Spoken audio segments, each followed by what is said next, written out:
Hi, everybody. Thank you for joining us today.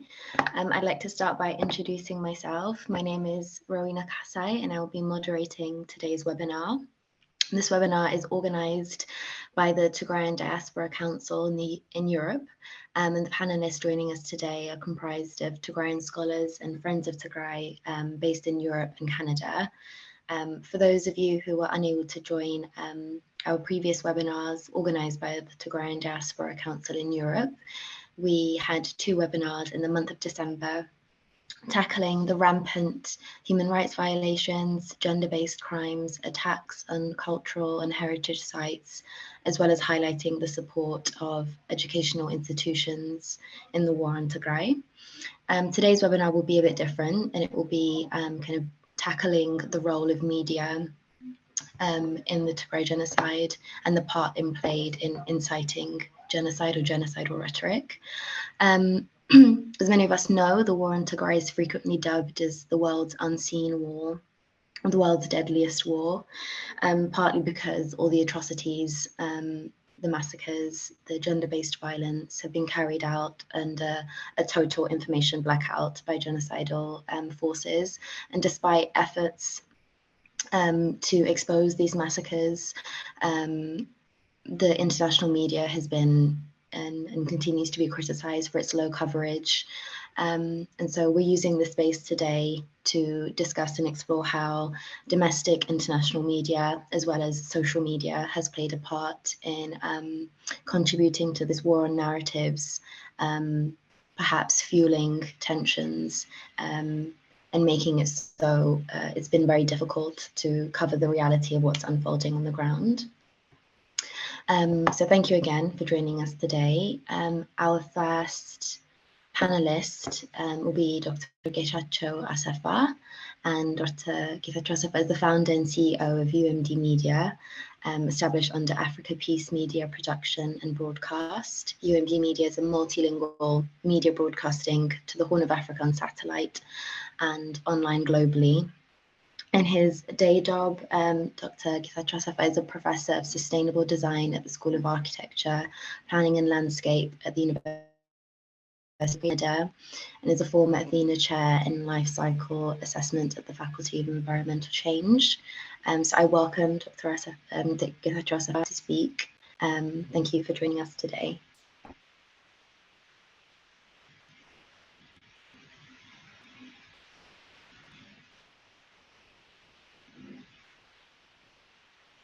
Okay, can you hear me now? I had difficulty to... Yes. Okay, great. Thank you so much. Thank you for the introduction, and for all who are joining us from different parts of the world. I want to just share my screen here. I will have a very short presentation, then I'll be very happy to open it up for discussion. Let me see. Okay. Can you see my screen? Yes, we can. Okay, great. So role of media in Tigray genocide, and my focus would be on the mainstream media. And this is a big subject, and I've been following this closely, first as a victim of this Tigray genocide, and then also as a media person in terms of documentation, in terms of follow-up and so on. So I can tell you that the landscape and the players and the enormous amount of different types of, warmongering, open genocidal calls, it has been very, very huge. So even if we had, all the resources under, for example, UMD Media, we wouldn't have covered it all. So what I would be doing today is just briefly showcase some of the examples that stood out for me, and that I hope would also represent the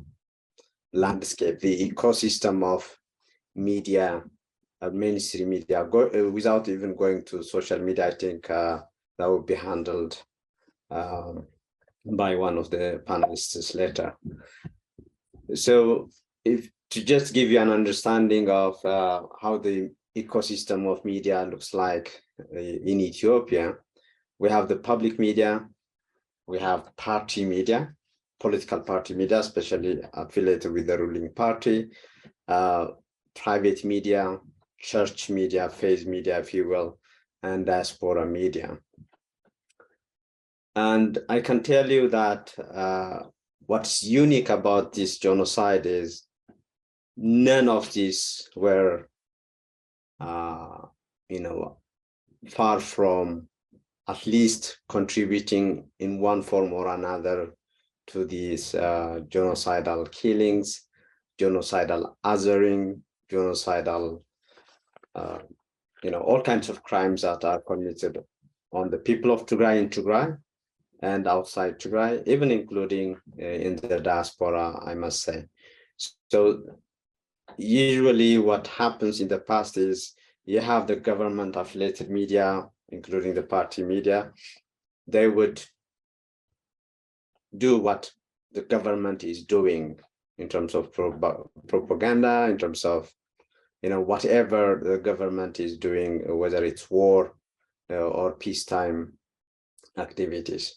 What we saw during the past 2+ years is all these media, including the faith media. I will give an example later. They were in line, they were together, they were fueling, lubricating, aiding, supporting the war. As you can see in the public media sector, we have the federal government media, and they have regional state medias as well. And all were in different languages, were doing what Arakilo, in some cases, what Adhalo in Asmara, and I think it's called Bezawit in Bahar Dar, the seat of the government. All these were cooperating in terms of the genocidal propaganda, as well as I will outline later, different from simple banning to open genocidal call. The party media, they are Walter, Fana. These were, for those who don't know what these are,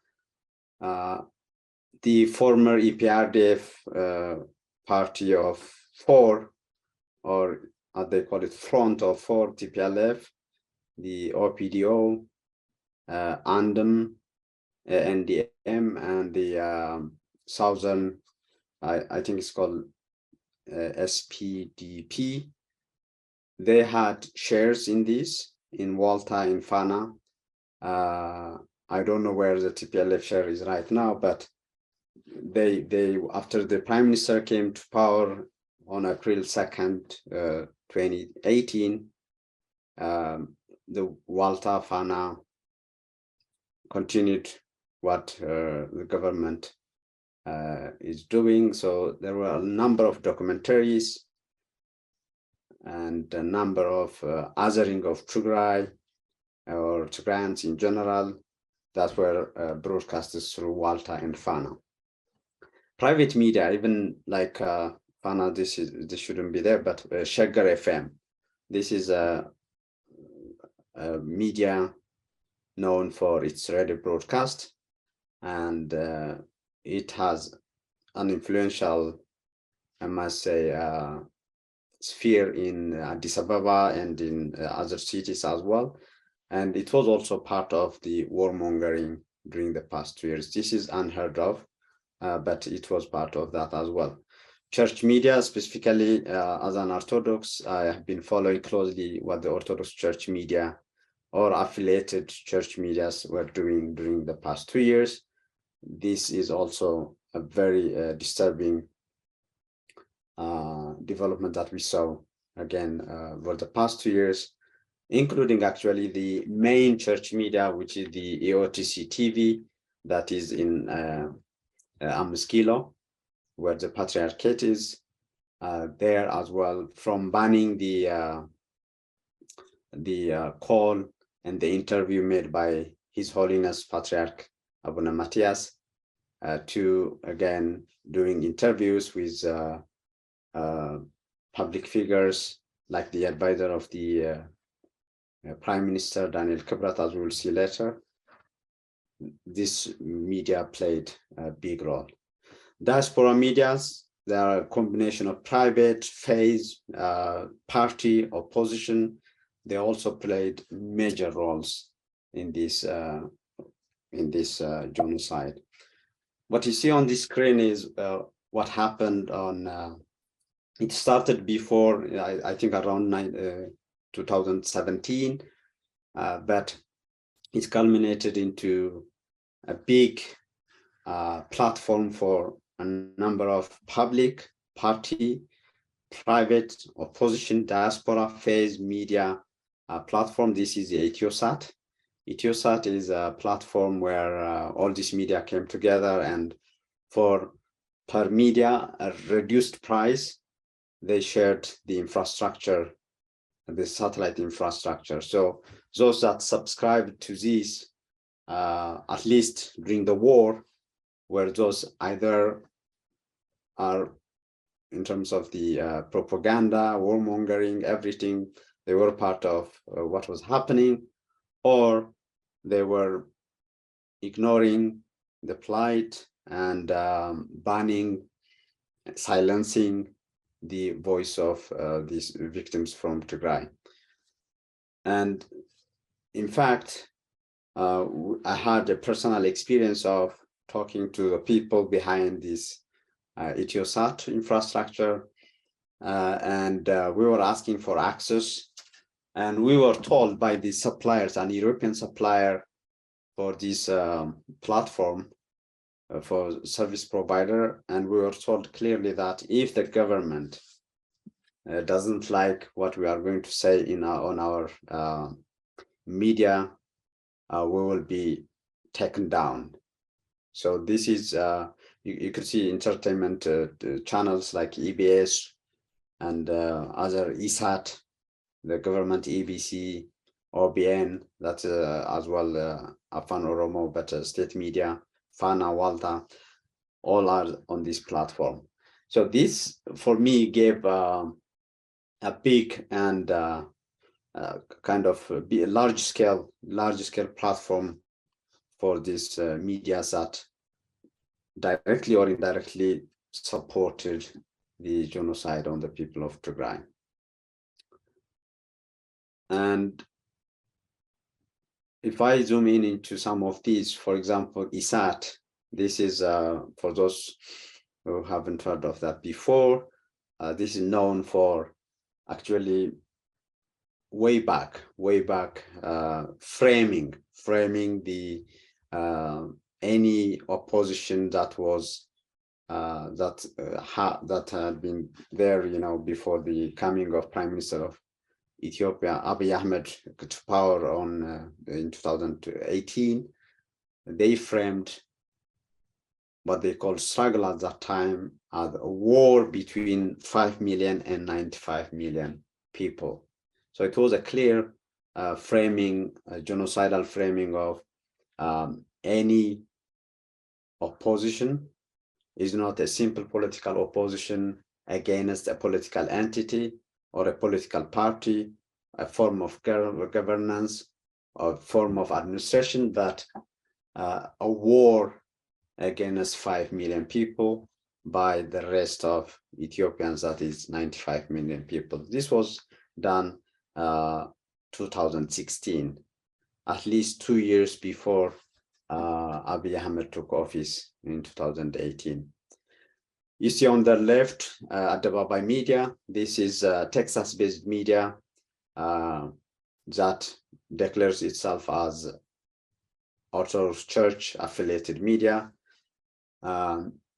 It actually, the founder and the CEO, way back in 2017, 2018, is known for writing and writing articles in terms of framing, again, with the same tone of what ISAT did, calling, for example, the Orthodox people of Tigray,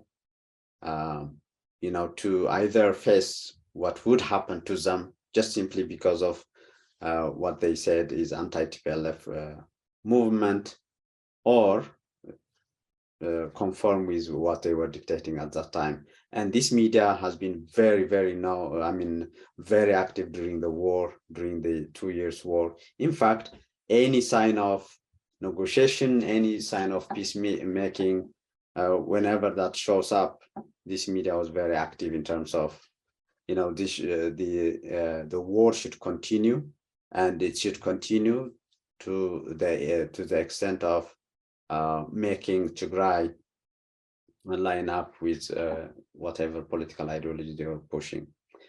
The Amico is the Amhara Media Corporation. That's the one you see here at the bottom to the right. And it is known for broadcasting a number of anti-Tigrayans, including actually calling for by the president, at that time, the president of the Amhara regional state, now the Speaker of the House of Federation, Agnew Teshagar, who publicly called the people of Tigray the enemy of the people of Ethiopia, the people of Amhara, etc. Fana, Walter, I mentioned that, and Minilik.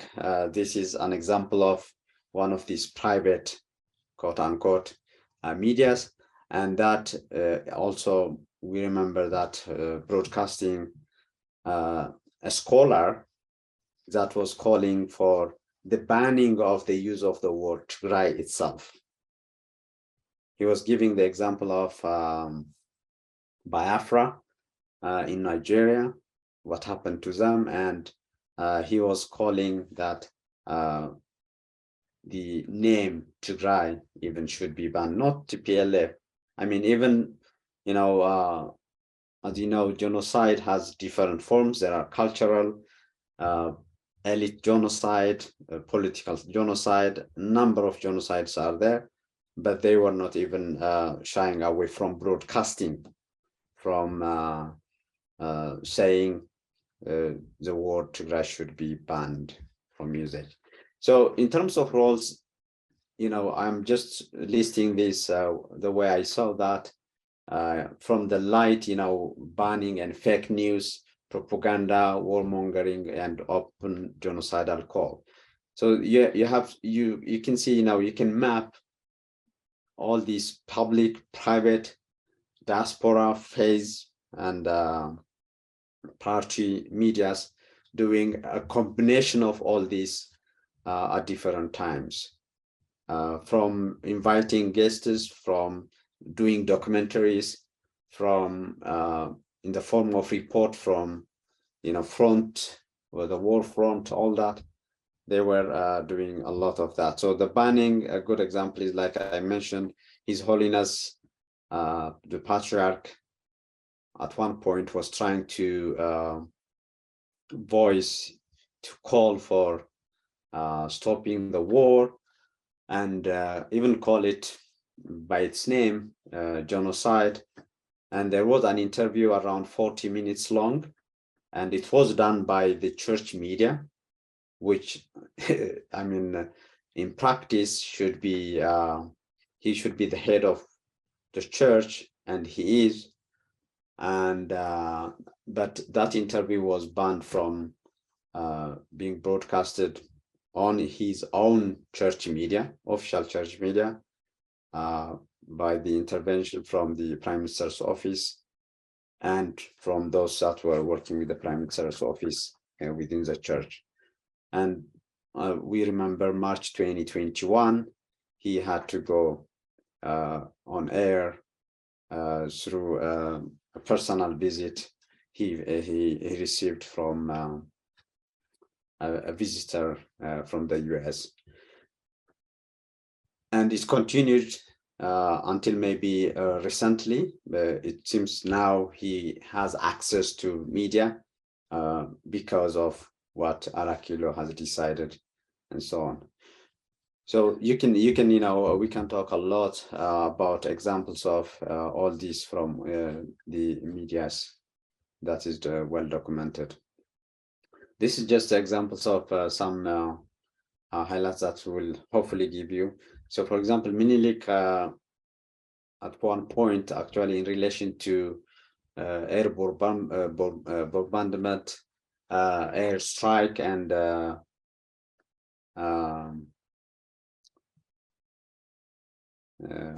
drone strikes, they were saying no civilians in Tigray. So any age, any status, they say every Tigrayan is is a military target, so justified to be massacred through airstrikes, drone, and so on. So that is from Minilik, an example of this so-called private media.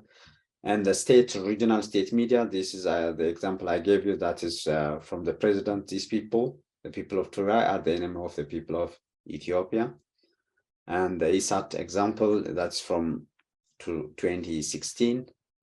And this is Adebabai media saying Tigray is an exporter of war, misery, all kinds of problems historically, and now during the war is a source of all these problems in Ethiopia. So there was no question.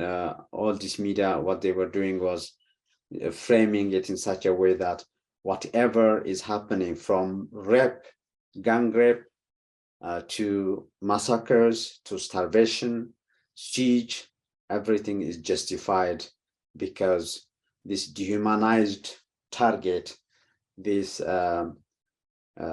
target that deserves, based on their framing, a genocide.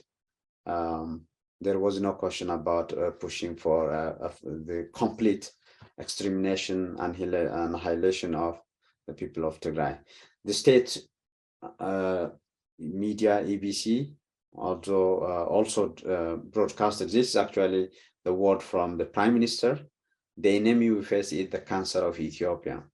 Thus, it needs to be extracted. It needs to be cut off. That was some of the examples that we have there. I just want to play, if possible, this video. And this video is from the a widely watched video. That's from the advisor of the Prime Minister, but he is also a very prominent figure in the church. And actually, he is the one who coordinated the banning of the broadcast of the interview by His Holiness Abuna Matthias. And what I want to do is as well for our audience to look at the number of medias present here. I think now it's the text, the subtitle might be blocking from you, but we have ABC, ETV itself, FANA, Walter, Ashara. So the examples I gave you, from phase to private to diaspora, even ISAT is there. They were recording this and broadcasting through their channels. Let's play that and see, what he says. Maybe for most of you, it's a repeat, but it's worth listening again. እነዚህ ሰዎችና እነዚህን ሰዎች የመሰሉ ሰዎች እንዳይደገሙ ማለት ነው። እነሱ የመጨረሻ ሆነው እንዲጣወዱ እዚህ በኋላ እነሱን የመሰለ ሰው እንዳይፈጠር መደረግ አለበት። በምንም መልኩ እንደምታውቁት ሰይጣን ከወደቀ በኋላ ሰይጣን የሚመስል ሌላ አልተፈጠረም። ከሰይጣን የመጨረሻው ነው የቀረው። እነሱም የመጨረሻው ሆነው መቅረት አለባቸው። ይሄን ሊደግም የሚችል እንዲህ አይነት አረም ሊያፈራ የሚችል ምንም አይነት መሬት መፈጠር የለበትም እዚች ሀገር። ስለዚህ ሁሉ ጊዜም ቢሆን ለልጆቻችን ከዚህ በኋላ የክፉ ነገር ምሳሌ የማስፈራሪያ ማድረግ ያለብን እነሱ ነው። ከዚህ በፊት ልጆቻችንን እንዲህ ካደረክ ጭራቅ ይበላሃል ብለን ነበር እናስፈራራቸው። አሁን የጭራቅ ዘመን ማለፍ አለበት። እነሱ ይበሉሃል ብለን ነው መናገር ያለብን። ማስፈራሪያ ነው መሆን ያለባቸው። ሰው እንዳይደግመው እንደነሱ አይነት ሰው ዳግም እንዳይፈጠር እዚች ሀገር እንዳይታሰብ ከመዋቅራዊ ቦታቸው ብቻ አይደለም ማስወገድ ያለብን ከሰው ህሊና ከሰው ልቡና ውስጥ ከታሪክ መዝገብ ውስጥ ነው ተፍቆ መጥፋት ያለባቸው። ምናልባት ስለነሱ የሚያጠና ሰው ወደፊት መሬት ቆፍሮ ያገኝ እንጂ ምንም አይነት ነገር እንዳያገኝ ነው ማድረግ ይችላል። ይሄን ካደረግን ነው ይሄንን ወደ በረከት መቀየር የምንችል። So as you saw there from Amhara TV, Fana, ETV, Izia, which is the state news agency, ANA, and Ashara, private one, and some of them maybe we can OBN. So I think this video not only captures the intent of genocide, the plan, everything to the extent they want to go for, and what they did in practice as well, but also the role of media and which media were part of broadcasting and disseminating this kind of message. So that actually attracted a lot of attention internationally. As you might remember, the State Department as well had to issue a statement regarding this specific video. But like I said, even just the materials that were disseminated by Daniel Kubrat, I think I don't even know if we have documented that exhaustively and comprehensively. My last slide is on my final thoughts regarding what should be done. There is a lot of material out there. We haven't even scratched, the surface in terms of fact checking, documentation, and accountability. Just before this coming here, I was speaking to the commissioner of the Genocide Studies Commission in Tigray, Yaman Azarai, and you can see how enormous task it is to just document what has happened and so on. And the amount of resource allocated is, zero to that commission, even if it's established by the Parliament of Tigray, and it's accountable to the President of Tigray. For the reasons we know, the resource allocation is nil compared to the scale of documentation they have to do. And I'm just talking about media, how big it is in terms of what should be documented, but also more importantly about accountability. So I hope some of these things would be raised in the discussion, and I thank you for your attention. Thanks. Thank you for your presentation, Dr. Getachew. We have a few questions, and I encourage others to submit their questions in the chat box. I'll start with my first question. In what ways do you believe, you've touched on it in your presentation, but in what ways do you believe the Ethiopian government has used or continues to use, or in your opinion will continue to use, media and news networks to incite genocide or harmful rhetoric? Yeah, very important one. As you know, in genocide, for example, we were, questioning time and again, how come, people do this, how humanity can do this on other people in general, let alone your own, fellow and so on. In genocide, the first thing they successfully do, genociders, is dehumanizing. And this dehumanizing happens mostly through media.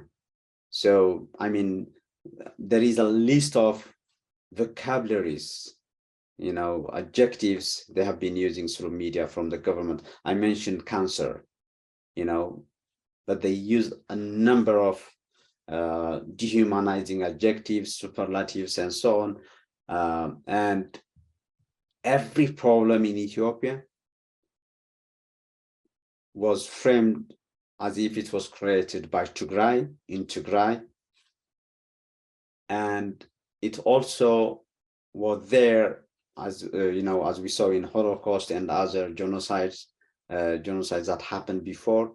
It's about, there is this problem, and that problem should be solved, and it should be solved for the final time, or there is a need for final solution.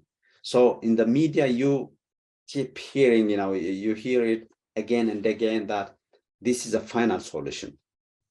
And the terminology they were using is derooting, taking out or eliminating it from the root. And Daniel was in that clip was saying there shouldn't be even generations, after them. Their kind should be the last one.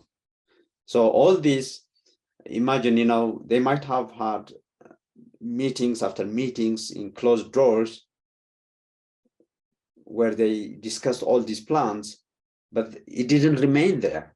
They wanted to be out in the public, because when Tigrayans were taken from their workplaces in Addis, from their houses, from the street, it was normalized. And that normalization of evil, that banality of evil, was enabled through media.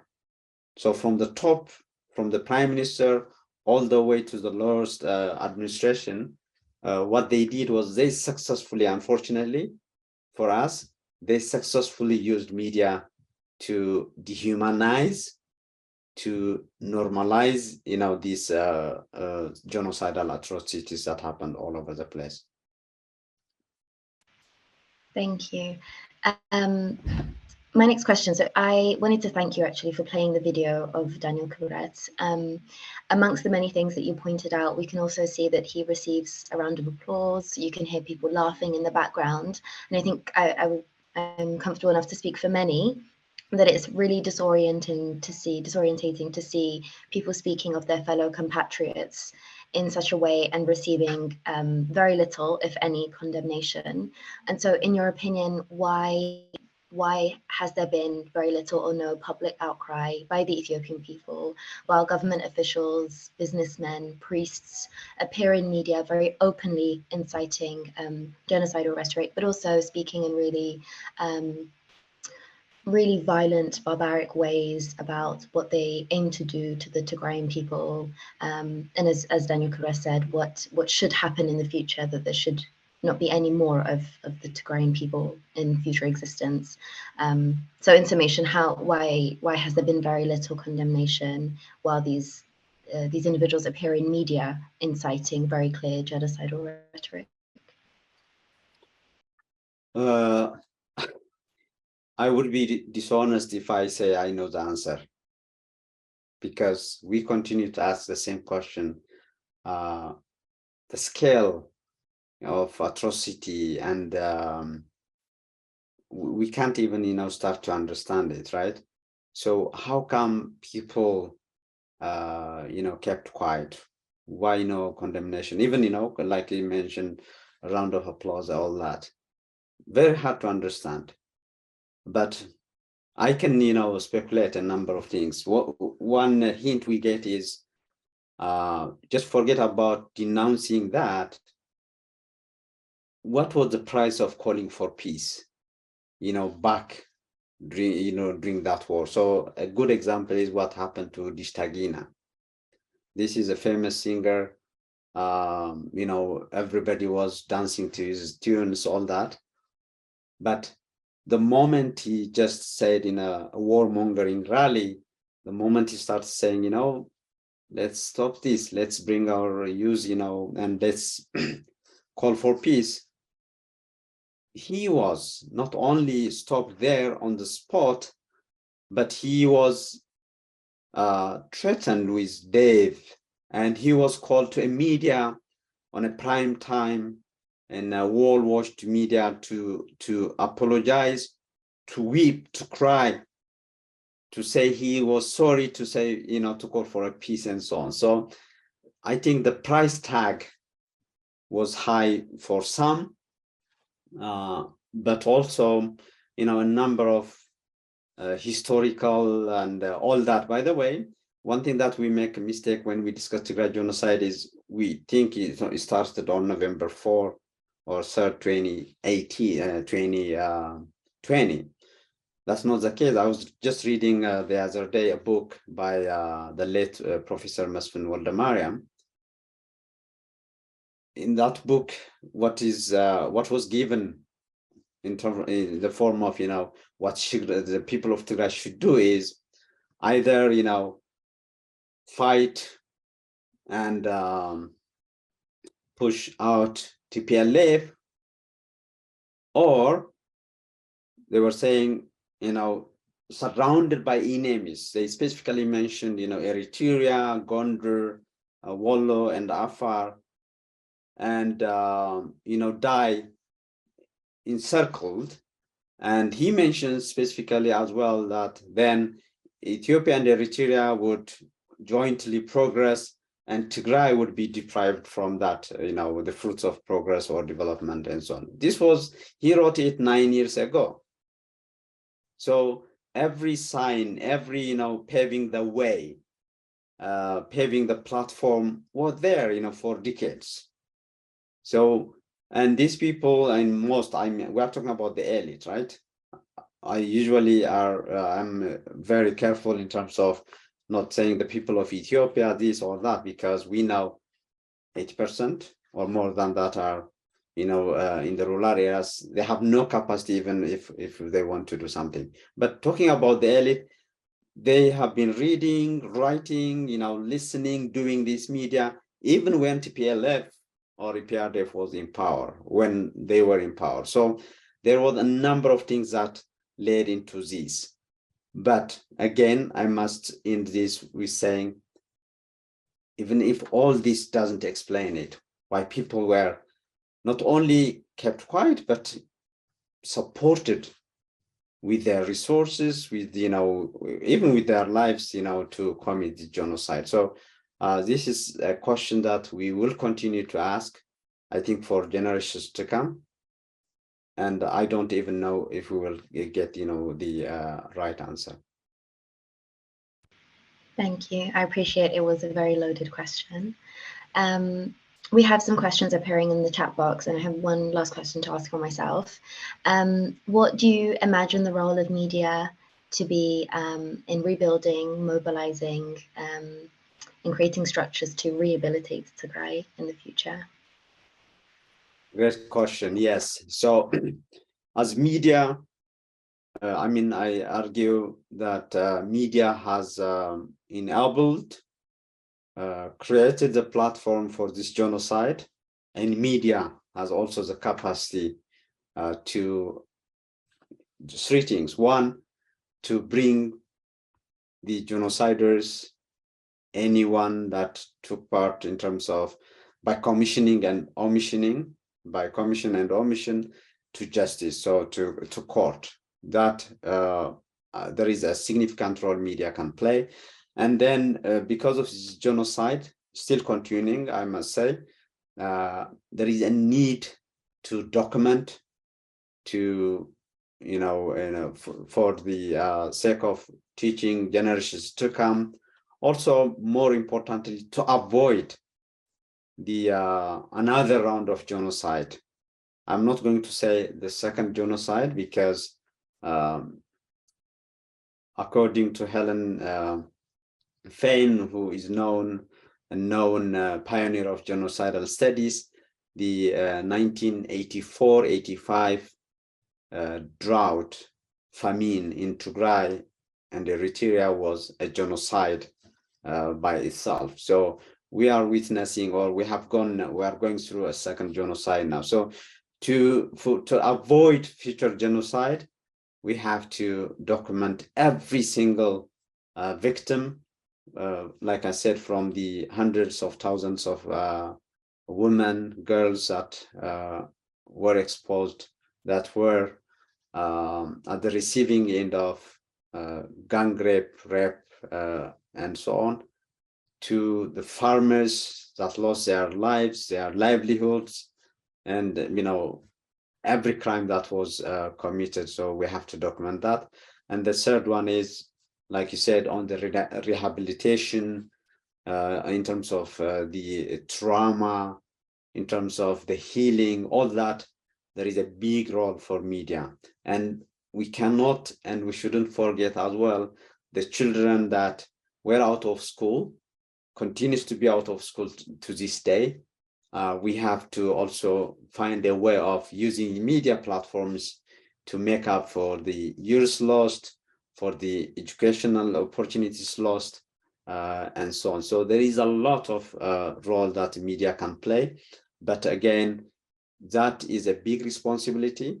We should take it in terms of resources needed for these, because it's a big scale expectation that we have to meet, and there is a lot of resources required. So every media and every organization outside and in Tigray need to work together in terms of realizing these expectations. Thank you, Dr. Bisacho. I'm mindful there are some questions in the chat that I will ask. One, somebody has asked about what kind of data is required to prove that there is intent for genocide. I wish this is asked to the lawyers in this room or elsewhere, because I'm not qualified to answer that. But definitely now, I don't think there is a lack of data. I mean, you can ask Habisto, which was the special envoy of the European Union to the Horn of Africa, who had the opportunity to meet the leadership, senior leadership in the Ethiopian government. They were not shying away from telling him that they have the intent, they have the plan to wipe out. This is, a direct quote from what he said to the European Parliament, to wipe out the Tigrayans for 100 years.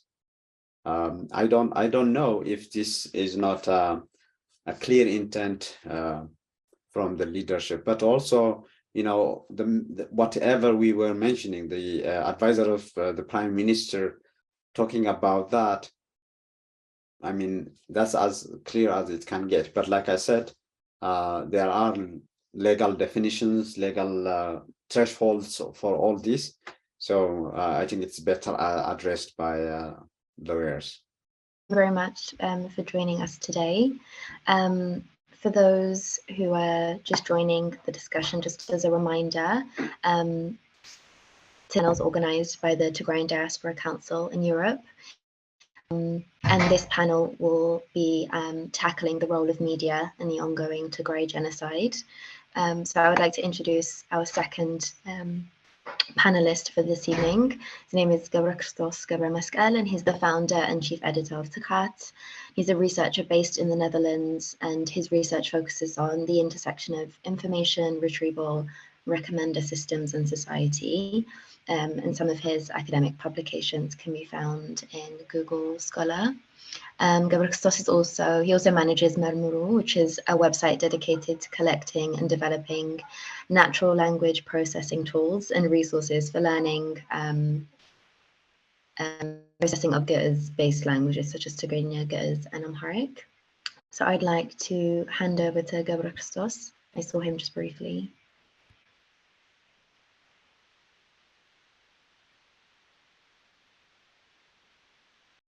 Okay. Hello? We can hear you. Okay. Oh, thank you. That introduction was just from, I was tired of people asking me for introductions. So I put that on Tikat. When you read it, it feels a little bit strange.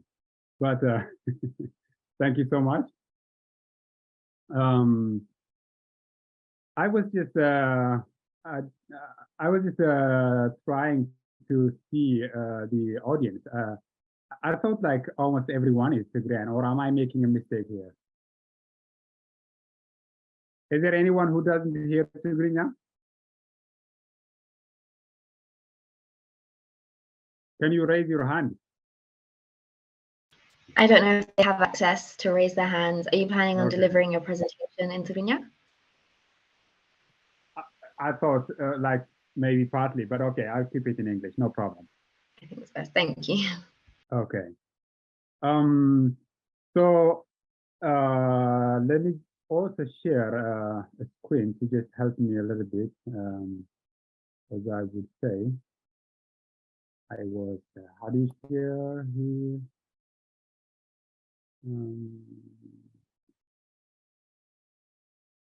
Okay.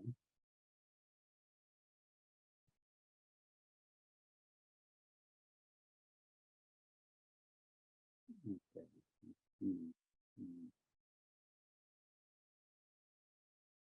Here.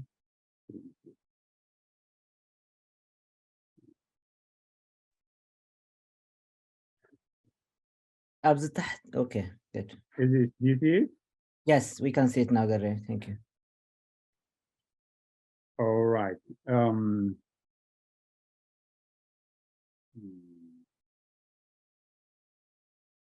Okay, so I actually, because I was supposed to be the first speaker, I had included a lot of context, you know, about media and about the war a little bit, and I was expecting a little bit probably other audience as well. But I think now I understand that many of you in the audience know a lot of the context that we are talking about. So I don't think I will rely so much on my slides. I'll just briefly pass some of them.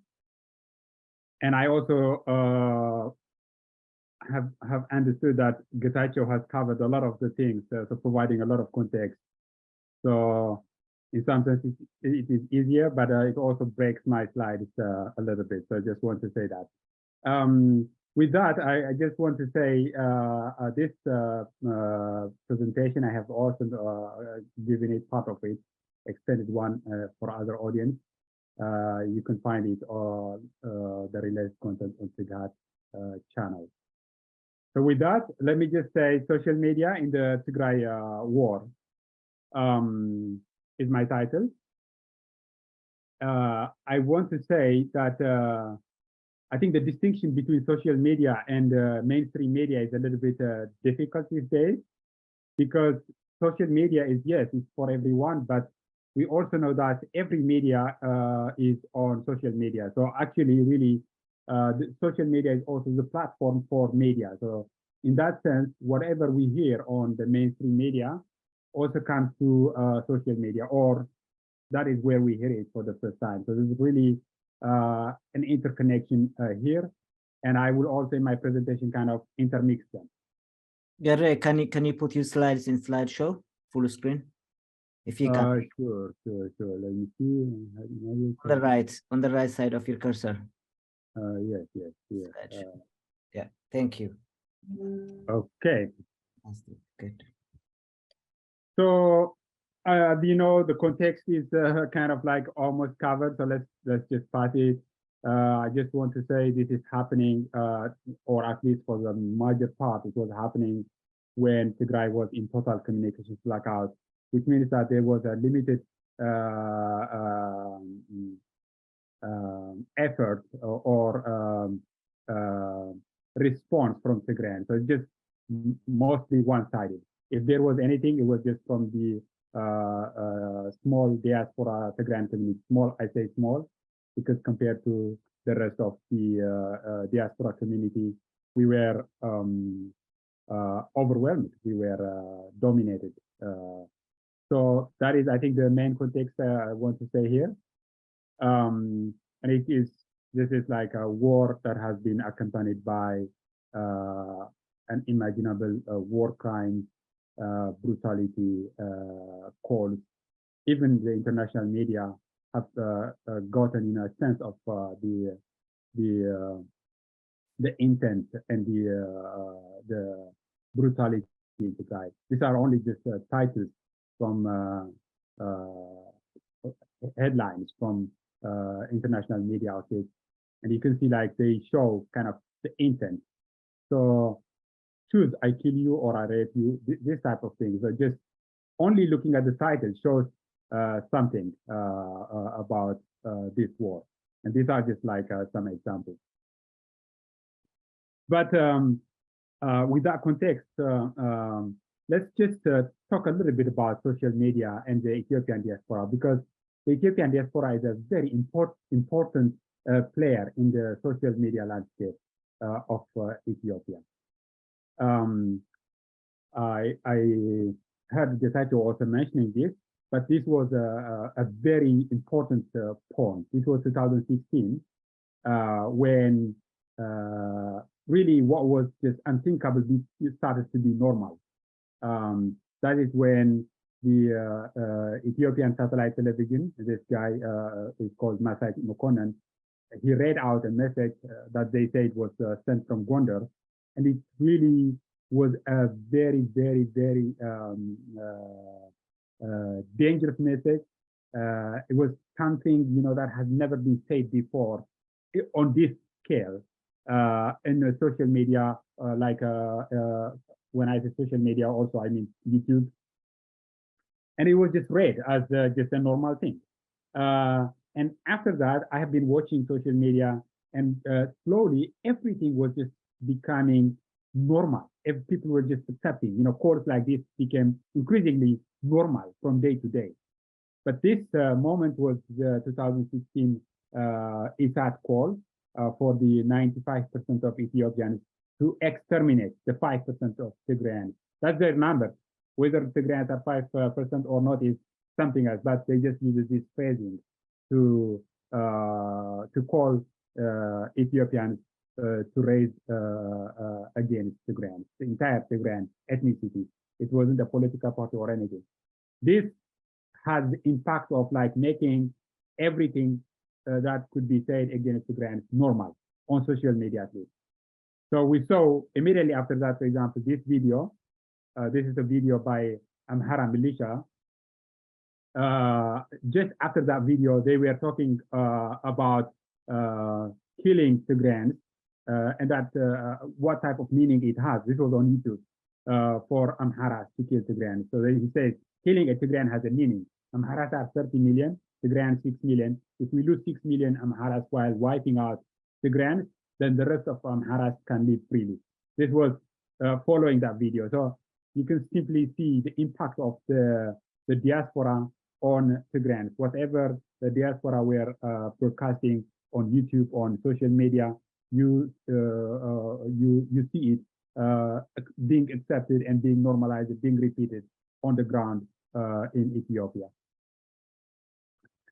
And what we shouldn't forget is, you know, what was considered like Oromo protesters, Amhara protesters. They were titled, you know, with these titles. There was a campaign, but there was like a thread that was connecting all of them, and that was just the anti-Tigrayan undercurrent, and it was everywhere.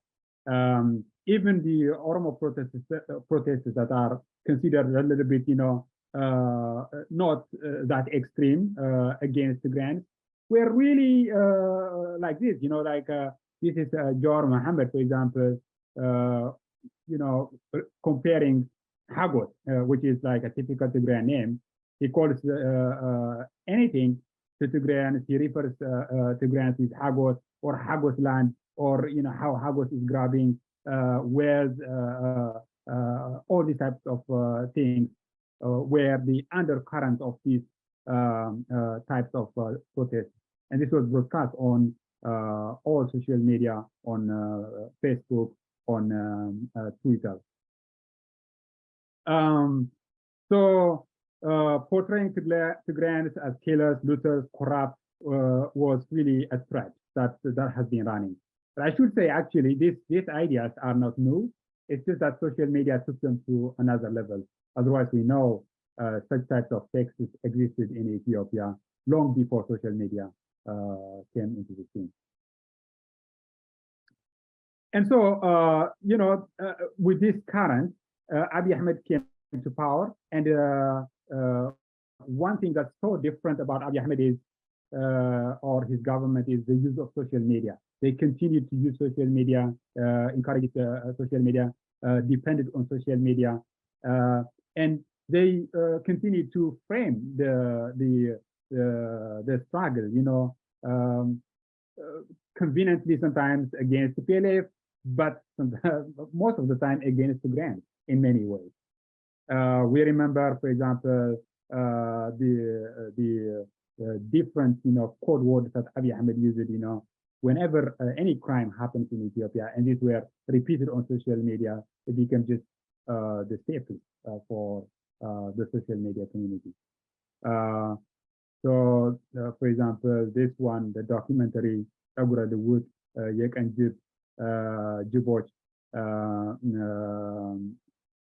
those things, for example, were immediately seen on social media, but also on the ground. We saw following these attacks against the grants in the Amhara region, in Wollo, Gondar. I specifically remember attacks against the grants in the how do you say it, the area in Wollo where the Oromo zone area. I remember there were a lot of attacks against the grants here following these things. They were apprehending them, saying these are daylight hyenas or they were unfamiliar others. So social media continued basically to flame the anti-Tigrayan hate. And then the war came, as we remember, like it was supported by everyone, and whatever everyone says comes to social media, and that was just like after some time was just even abnormal not to engage, for the broader Ethiopian social media community. It was just a little bit abnormal not to be against the grants, not to hate, not to engage in this type of feast of hating to grants and demonizing to grants. So just everyone, really, like people you don't expect, like this Haile Gebrselassie, were engaged in this. So like I said, the hate was against the grants was there from a long time ago. What social media did is it just brought it to the broader public, made it very normal, nothing, to be ashamed to hate the grants. There's just normal. What is to be ashamed is not to hate the grants. That's a little bit what became during the war. It's normal just to hate. So we know, what Daniel Kubra said was already talked about. A professor, for example, this professor is from actually from America, from UC Davis, and he has been even before the war engaged in this type of terms, but now he was broadcast on state TV and then after that on social media, and he says really this word. Cancer is treated with radiation and chemicals because if even one cell survives, it will replicate and destroy the host. So Woyana, dog whistle for the grants, obviously, is a cancer. We need to have a program to systematically eradicate them, making sure no one remains. This is a professor, really very respected professor, you could say, in his community, at least. And he was heard saying this on state TV, and then this was broadcast on a lot of social media. We know all this, what these people said as well. In some sense, it's a repetition, so I'm just passing this. All this just happened, on social media, because like I said, what happened on stream media came to social media, or they fed each other, actually. And the Eritreans also did the same, We remember at the beginning of the war, this guy, for example, saying that Tigrayans wanted to be raped by Eritreans, that this was kind of an honor, to be raped by Eritreans. And, another one is saying, here he wrote on social media that there shouldn't be Tigray, that it should be basically eliminated and the people should be scattered to Yemen and to the rest of Ethiopia. This was just like very normal on social media. And the social media, using also a huge number, the Eritreans and the Ethiopians, they have their own unique vocabularies. Like for example, Agama is a name of a region in Tigray, but the Eritreans consider it like a very derogatory term. and the Ethiopians have these words like locusts or locust eaters or stuff like that.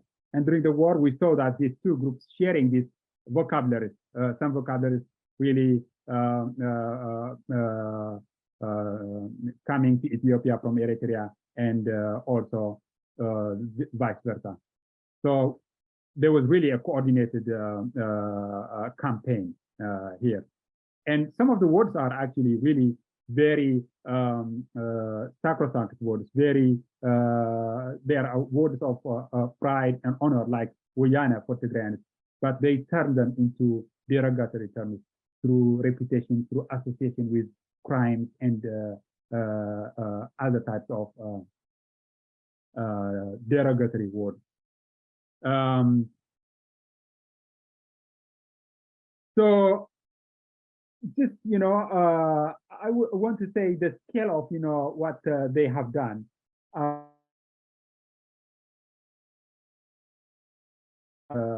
Scan of social media, and it's like you can use, for example, Agama or you know, Agama or like Kamalam Agama or Kamalam Tigray, or like these are life infested Tigrayan or stuff like that. You know, if you scan, for example, social media with any of these words, you will find like millions. You know, that's just like how widespread this hate speech is. So when I say this, the most is on Facebook, but it's also Twitter. It's also YouTube. YouTube is a very, very, very. I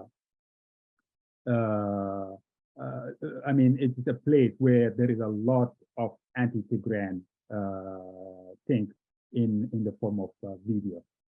But you can also find on the titles, you know, those types of. So it's just like, we are not talking about a few people saying, you know, a few things. We are talking about a huge number of people engaging in this demonization of Tigrayans on social media. So what are the causes? I mean, I want to talk a little bit about the causes of the online, the normalization of online hate speech in Ethiopia. It's in general, but specifically against Tigrayans. So it's politicians and leaders in Ethiopia see hate speech as an effective tool to mobilize people against Tigrayans and other minorities. I want to say, you know, this is a template that they will use against any other minority, because now it is tested, it works, and you can mobilize people with hate. We remember, for example, Johannes Boyalo saying, you know, hate is an effective tool to win a war. So we have to really inculcate hate against Tigrayans in our people. This was really something openly said, you know, in a media. I think it's called Menelik Media. That's where we had it, but it was just in an event for artists to engage, you know, in mobilizing people to hate Tigrayans. So they saw it as a very effective tool, you know, for whatever agenda they want to do. And the other thing is unmonitored social media landscape. There is no incentive for social media companies like Facebook, Twitter, YouTube to monitor hate speech in communities and people like Ethiopia, where they have absolutely no business. You know, they don't care about that, whether you know, people kill each other. They only care to the extent that it doesn't portray their company in bad light. Other than that, they don't have business there. They are not accountable to the laws of the country, even if there were laws. I mean, there are no laws because the politicians themselves are engaging in this. But even if there are laws, they wouldn't, because they don't have incentive to do that. And that costs money. Why would they spend their money on a country like Ethiopia, where there is absolutely no business to do? There's also, you know, the culture of the people of Ethiopia, where, you know, they are engaging in some kind of public debate for the first time. So there's really no standard, no accepted behavior, do's and don'ts. So everyone is kind of trying this new way of expressing yourself, and that's also, I think, one factor. And the other is, of course, the Ethiopia's problem. There's a deep fault lines historical grievances, religious, many other problems. These are also, I think, some factors they play into this role. Like I said, there are no meaningful policies in Ethiopia, or even if there are, no one will implement them. And there are also lack of resources, because to really, for example, for social media to effect, some kind of monitoring, they have to spend resources. There should be technology. The language should be understood. You need to develop tools. These are also not available. So I would say these are some of the factors. But let's say what they did, in terms of like trying to control social media, the hate speech on social media. What did they do? We want to see some examples to understand really what they did. So I want to, let me move this one. Kind of like move here. Okay. So this one prevents me from, okay, let me just put it here. Okay.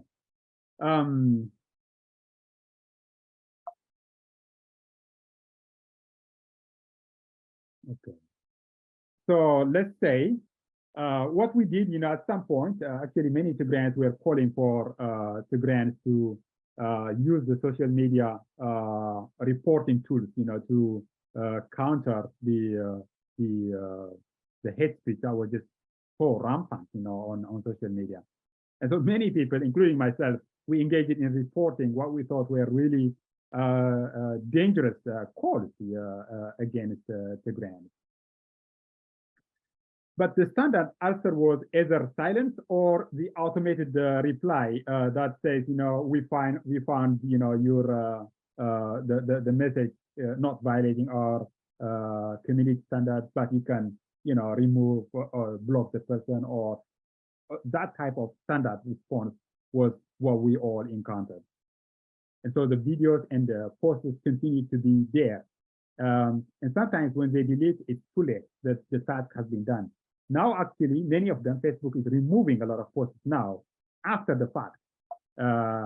So that's what we saw. But just for an example, I remember this guy, the Genocide, posted a very dangerous call, for people in the Amhara region when the Tigrayans forces were around there, to really remove and attack their Tigrayan neighbors. It's just a direct call to. It makes really, really a passionate call, to attack the Tigrayans that are there. And we all reported, and this is, for example, one person posting is called Sir Arwa or Tigran on Twitter. He said he posted it on Facebook, and the answer is, like I said, the standard answer. The post was viewed, and though it doesn't go against, I mean, if this doesn't go against their standard, it's just a direct call, if you see some of the words, you see it's saying, do it even if it grieves you, do it if remove them, attack them. That's what he is saying. But Facebook says this was not against their community standards. And we know this is an automated message. No one is checking, because, assigning people to check it costs money, and Facebook obviously doesn't want to spend money on this.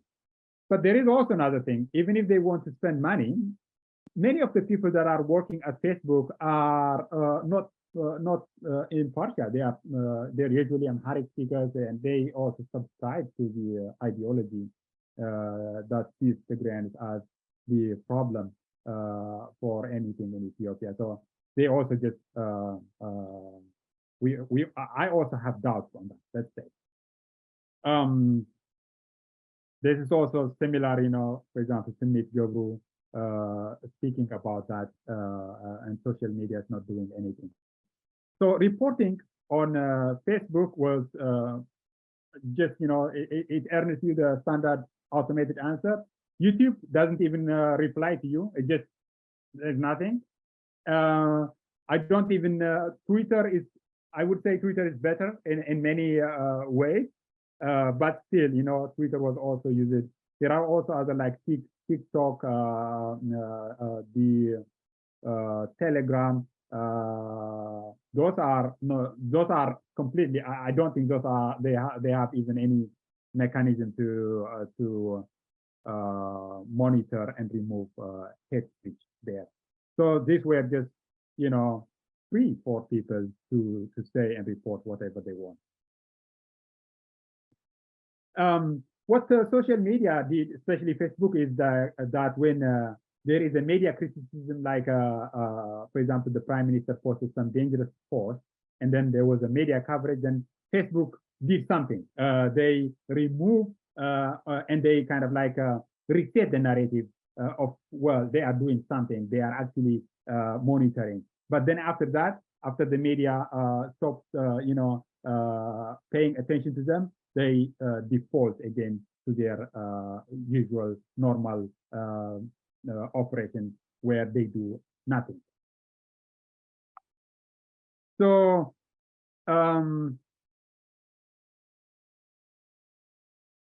so social media just continue to do that, but there's a very interesting experiment that some organization did. Is an organization called Global Fitness. What they did is a very incredible experiment. They selected social media hate speech from just like obvious hate speech, like, for example, this one. You see what they are saying in Amharic, and there's a translation on this. It's just direct call for violence, for attack against Tigrayans. So they gathered these types of forces, and they prepared them as advertisements for Facebook. And so they sent them, and Facebook says advertisements have a stricter approval process. So you can't just advertise anything. Posters you can post, and you can, if they violate the community standards, they could be removed. But advertisements are not. They have first to pass a rigorous process of reviewing. But this hate speech, this Global Fitness, they sent them as advertisements to Facebook, and Facebook accepted all of them as advertisements. And then after that, the organization said, well, that was terrible, but they reported to them and said this happened, and then Facebook said, oh, that was a mistake, it shouldn't have happened, so we will do our best and stuff, whatever they think. And then after that, the Global Fitness again after this conversation, they sent as ads again some of them, and then again Facebook accepted them. Clearly, it has absolutely no reviewing, no monitoring on the Amharic language, at least in this case. So this was a very, very interesting experiment. I found it very interesting. And yeah, it was just accepted. Hate speech as advertisement. Now let's just say a few things about what we can do. And then let me just finish with that. I honestly prepared this with a little bit of like other audience in mind, but I think for us, what we can do is we have to, I speak because I think many of the people here are Tigrayans, but even if there are others, I have to say that I think we got to document what has happened here on social media and use that not only to create awareness, but to really on our respective lands to sue the companies, because they have caused us damage in many ways. So there is an example, for example, currently going on in Kenya, where the son of Professor Ma'arik has sued Facebook. And I think we got to continue to do that. But for educational, historical, and memorial purposes, we got to document this hate speech, the role of social media in this genocide. And we have to use that to create awareness continuously and to learn about that, to research that, to understand this, to educate people. And I think this is one of the things. And through that, maybe what I would like to say is that what we have faced is not just isolated, but it's like a phenomenon against minorities in the world. We can also think about the Rohingya. We can also the Rohingya in Myanmar, the same situation. They were attacked after social media campaigns. We can also see how they are doing in China. So what we can do as Tigrayans probably is we have to create alliances with minorities across the world and maybe pressure, for some type of international campaign against social media, because they are being used to demonize minorities, to call for violence, and to basically facilitate their extermination. So these are a little bit of the ideas I want to say on this. Maybe, there must be, if there is no incentive for social media campaigns, like I said, there's no incentive, there must be some kind of punishment then, when they are negligent on their role. So we can't incentivize them. Business is a good incentive. For example, where I live in the Netherlands, they want to monitor things because they don't want to lose their business interest here. We don't have that luxury in Ethiopia because, like I said, they don't have business. But there should be some way of punishing these companies when they engage in this type of activities. The other thing I would like to say is how to counter this diaspora community that is basically living in rich countries, but it's really, it has almost nothing to lose, directly when it engages in hate speech. So that's just like issues like this that I think we should continually learn about, find ways to hold people accountable, and to learn and to create standards and lessons out of this. I think I should stop here, and maybe we can have some discussion if we have time. Thank you for that. That was a wonderful breakdown. We do have some questions that we'd like you to answer. So you highlighted in your presentation, amongst many things, some of the claims against Tigrayans that were made, one notably by Jawad when he used Hagos as a way to refer to all Tigrayans. But more significantly, this took place before 2020, and a lot of it happened at the appointment of Abiy Ahmed in 2018. So your presentation shows that there was this heightened anti-Tigrayan rhetoric circulating on social media. You could even say it began around that time, or was at its peak around that time. And so to what extent do you feel like social media was used as a tool or as a platform to rewrite history, and in doing so further demonize the Tigrayan people, almost serving as a backdrop? Oh, I missed the last part, Robin. Okay. So I was asking, with that context, to what extent do you feel social media was used as a tool to rewrite history and in turn further demonize the Tigrayan people as a backdrop for this war? Oh yeah, very much. I mean, like, let's just say, for a crime or an attack, genocide of this magnitude on Tigrayans, it's just you have to have a very vast shared understanding, and that understanding was the demonization of Tigrayans, seeing them as subhuman that are worthy of attack and killing, and like I said, hate and the hate against Tigrayans was there. I think it's what I have found out is that it started really immediately after the Menelik of Shoah became king, and when Tigrayans were attacked from many angles, so they had to scatter around the Horn of Africa. They go to Italian Eritrea, so they were just like everywhere. And those things created this image of like Tigrayans, poor and just going from place to place and stuff like that. That's when it started. But this was just like not mainstream. We know, for example, this guy who wrote it was a chronicler of Menelik, who wrote about very offensive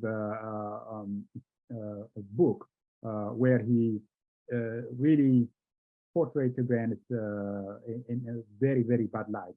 But those were not known, And then when social media came, those types of slurs, those types of dehumanizing words, degrading words, just became very normal. And that is what Abiy Ahmed, he saw it as a very important force. That's why he kept it alive, kept it flaming on social media through code words, through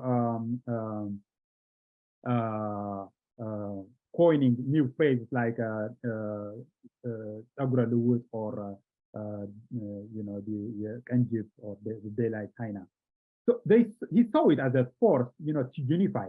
We should remember that, part of this war could be explained by the desire to create some kind of unity among the Amharas and the Oromo.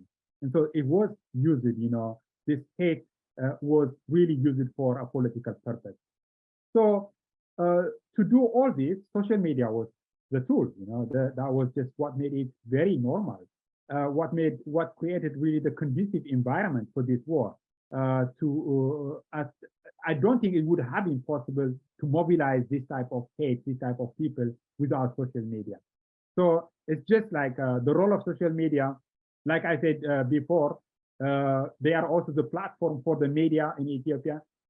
Without social media, even the media in Ethiopia wouldn't be successful to create this type of enmity, this type of dehumanization of the Tigrayans. So extremely big role, I would say, that the social media platforms use it in this context. Thank you. So then if we then move closer to present day, if we fast forward closer to present day, what we've seen in the last 2 years has been kind of layered cycles of abuse against the Tigrayan people, but all this has been taking place in the midst of a telecommunications blackout. So how harmful, or what role do you think social media then played in skewing the reality, fueling this war of narratives, kind of trying to silence the voices of Tigrayans in the diaspora, but also those back home, because we're battling, what the international and domestic media are putting out about what's been happening the past 2 years, but what we know to be the reality of our loved ones. So how harmful do you think social media has been in contributing to that? Yeah, like I said at the beginning, there was very little countering because of the sheer number of people engaged in this. So really, I think many Ethiopians really believe, just the text that has been repeated. We don't have the same reality anymore.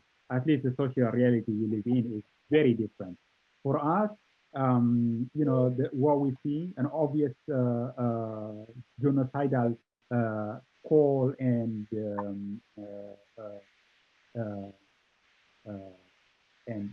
actually committing it on the ground.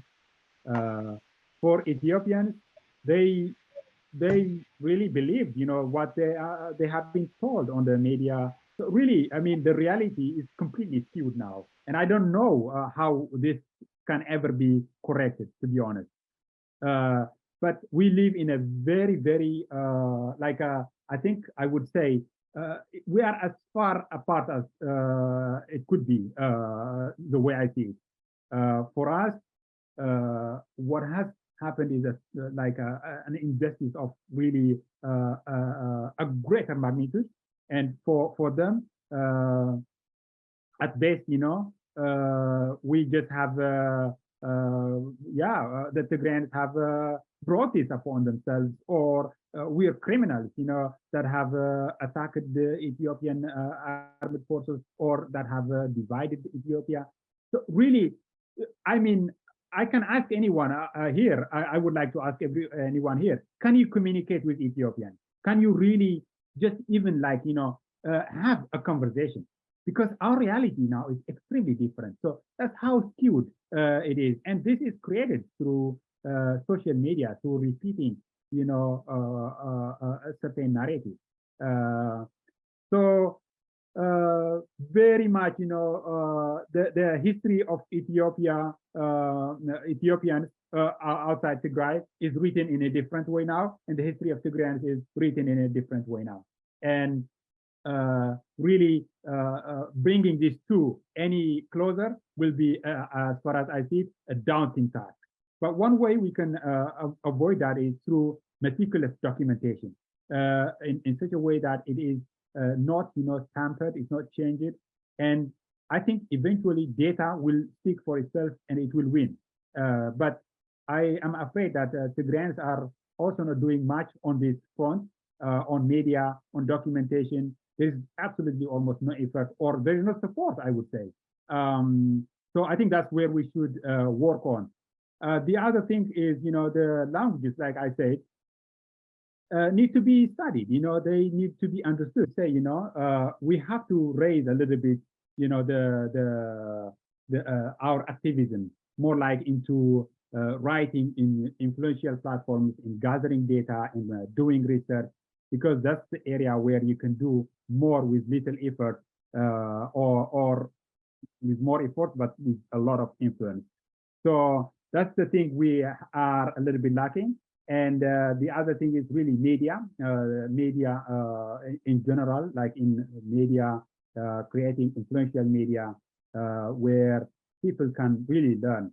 I say this, I have been working in this for now, and many international people struggle to find anything about Tigray, honestly, like something meaningful.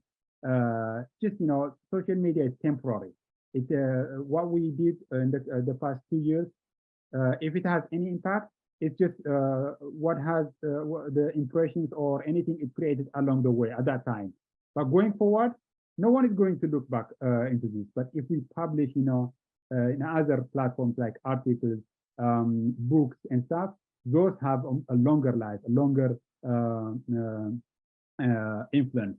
So given our number, I think we got to transition into platforms and ways of really expressing ourselves or being a voice in such a way that there is a longer impact without a huge cost on our time and on our small diaspora community, and maybe also if people from Tigray join. Still, the number game is there. Social media is a number game, and we will be at a disadvantage in this. So I think we have to look for other ways, and that's what I want to say. We have to engage in more like impactful ways, like documentation, systematic documentation, making those data available for journalists, researchers, and they, whether they like it or not, sometimes availability becomes, if you have data, a researcher is more likely to work on a problem that has data rather than on a problem that has no data. So when you create those things, you become you create like a way for others to be your voice as well. So that's how I think that the Tigrayan diaspora or if people from Tigray also come into this to work on rather than just like the daily social media engagement, which is, I think, of a limited thing. And it always lacks some kind of credibility. Social media posts are considered by definition, because everybody posts there, they're like seen as a little bit uncredible. So those things are, I think, something we have to learn, and we have to devise new ways of speaking about our truth, about our people, and about our history and our views. Thank you, Governor Christos. I would just like to take a moment to apologize. I know that was awful content that was shared. So thank you for everyone for still remaining. I just have one final question for you, Governor Christos. Many of us know that you Tigray has been instrumental in archiving the reality of the past 2 years and documenting the lives tragically lost during this time. What is your hope for Tigray beyond this period? My hope for Tigray? Sorry, I meant Tigray. Oh, for Tigray. Yeah. I was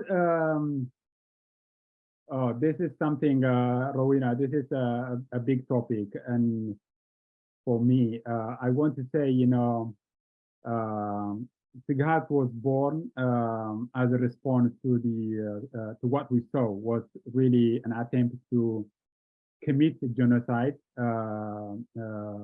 without anything being heard about it. So we founded Tigray to do our part in you know, capturing what was being done to the Tigrayan people.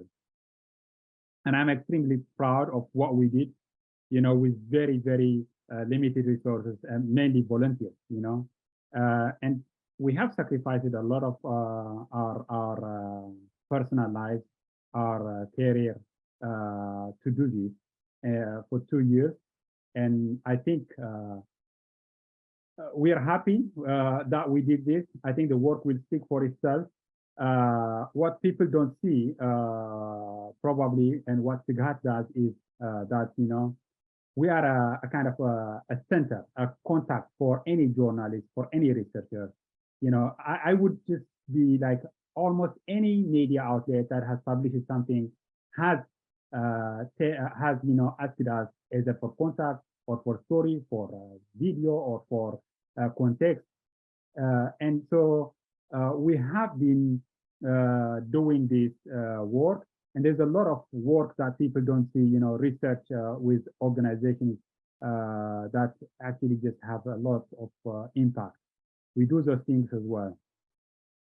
But having said that, like I said, I think there is no support, and Tigray's future, Tigray's future is a little bit in question, I would say, because we can't continue to operate, you know, as we do now, and there is almost no support from the Tigrayan community, largely because there's a very little awareness about what media is and what you know, documentation, systematically organizing data means. So really, I'm worried about Tigray's future now because you know, people are tired in 2 years of volunteer work, and people want to get back, you know, to their own lives. They want to pick up where they left a little bit. So yeah, we are absolutely worried.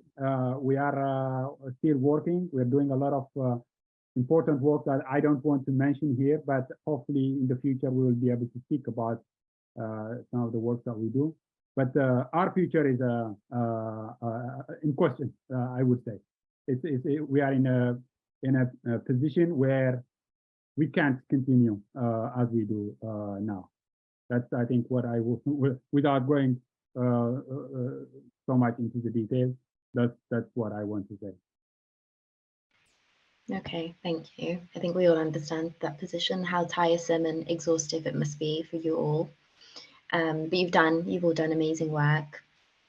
But thank you for joining us. I'm not sure if we have any more questions, but I would like to say thank you for joining us today and taking the time to speak to us all and to present. It's been wonderful listening to you and having you here, so thank you. I want to say, maybe as if you give me, Rowena, one minute. Sure, definitely.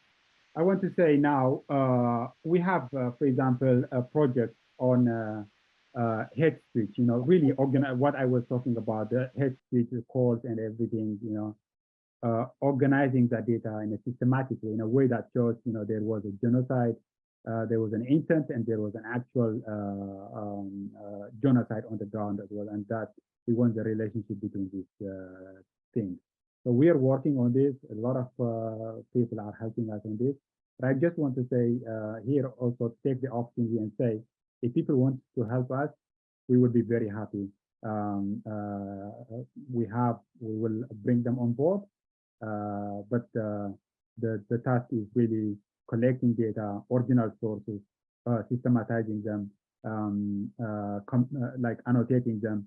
These types of work, if you want to be part of this, if you see find this type of work meaningful, we have a project that's running now, and we would be very happy to get help from some of you here. Thank you. Thank you again, Christos. We are meant to have a third panelist, but the person's having some trouble joining. So I would just like to take this time to thank yourself, Christos, and to remind everybody that today's panel was organized by, sorry, excuse me, the Tigrayan Diaspora Council based in Europe. And this is the third in a series of webinars organized by the Council, intended to cover key thematic areas.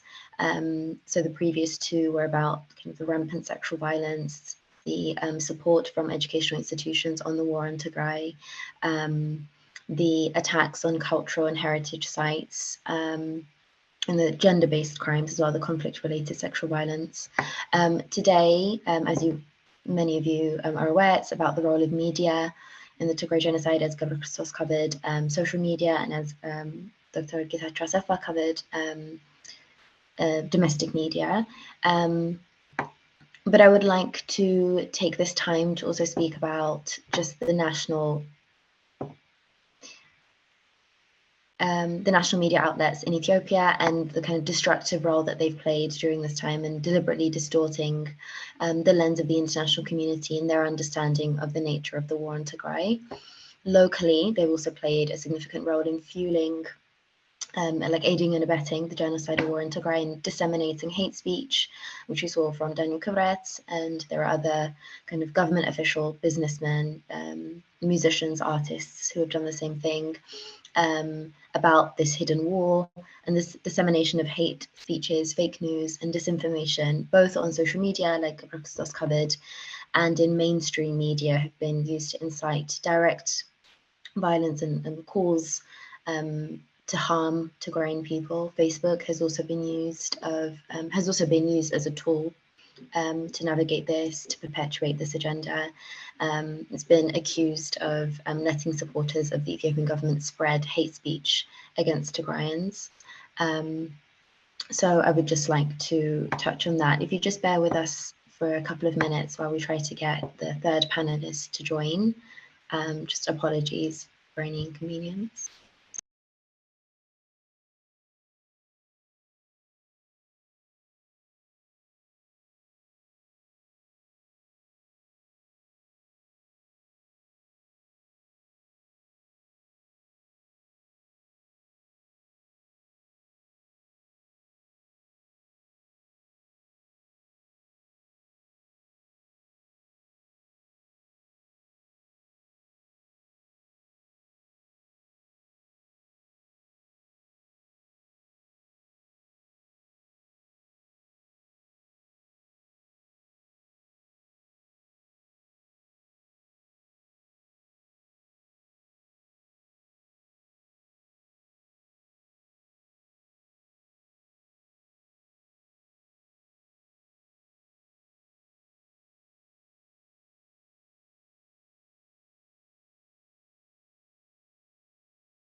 Apologies while we're just sorting out some technical issues, but I'd like to just furthering on some of the things that I said earlier.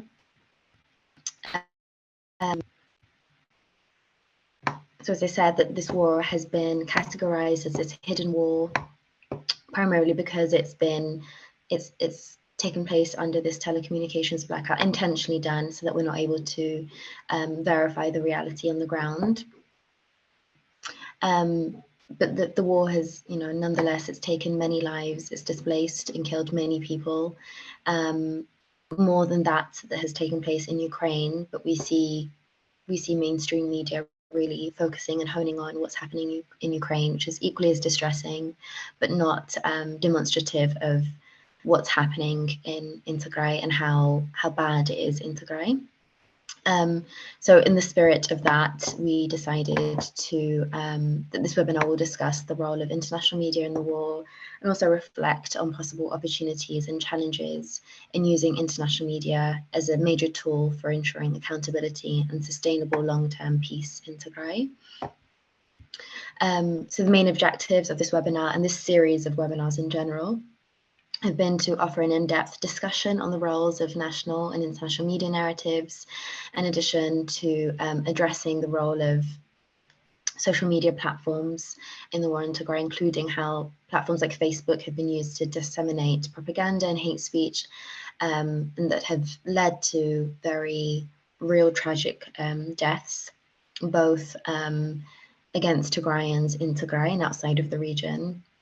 We also hope that this space will be used to reflect on the implications of national and international media coverage of the war in Tigray and social media roles and enabling and disabling factors in the global and systematic effort to ensure justice, peace and accountability for Tigray and also other minorities like Gabriel mentioned.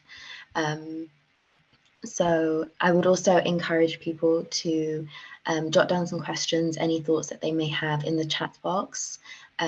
We can use this space to go over any questions, but also in advance of the next panelist joining us, it could be used to just facilitate further conversation.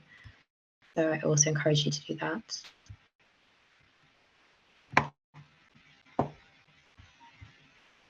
Apologies again, just bear with us.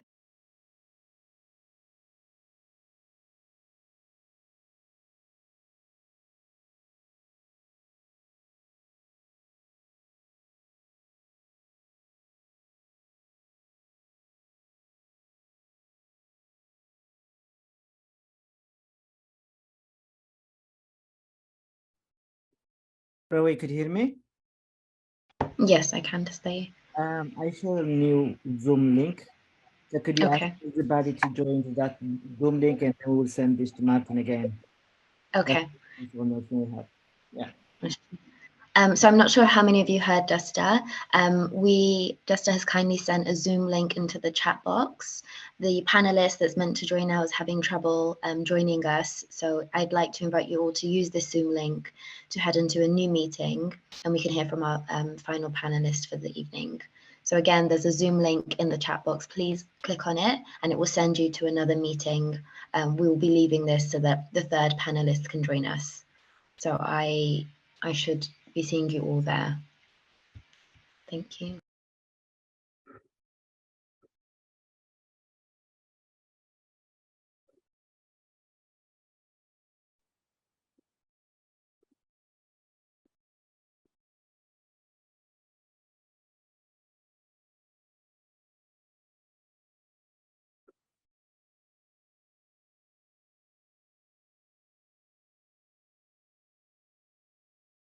I said we thank you, Desiree. We have our third and final panelist joining us for the evening. And I can see his name. So just as an introduction, third panelist is Martin Plaut. Martin Plaut is a journalist and academic specializing in conflicts in Africa, especially the Horn of Africa. He's worked as a BBC News journalist and is a member of Chatham House. As of 2019, Martin Plaut was a senior research fellow at the Institute of Commonwealth Studies of the University of London, and he's joining us today to take part in the conversation of the role of media in the war in Tigray. So thank you for joining us today, Martin. Hi. Sorry, we had some technical problems, which meant things didn't quite work as smoothly as they might, but here I am and happy to answer any of your questions.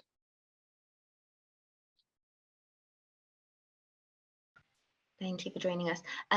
So usually, I mean, with the other two panelists, I kind of had a presentation planned or something to speak about their take on the role of media and the genocide. We had Gabriel speak about social media and social media platforms and what role they've played in inciting genocidal rhetoric. We also had Dr. Getachew Asafa from UND Media to speak about domestic and international media. So it'd be interesting to have your take on, as a non-Tigrayan, what your take is on international and domestic media, especially during this time, possibly prior to the war in Tigray, and if you could see any trends, if you could see that there was kind of writing on the wall for what's taking place now, and then we have some questions at the end. Sure, happy to do that. I mean, the problem really is that you know, it's been one of the most difficult of wars to cover because and I'm sure your other panelists have made this point, because all of the participants who are attacking Tigray were determined that that story would not come out. And they banned the media from entering it. They prevented journalists from flying in.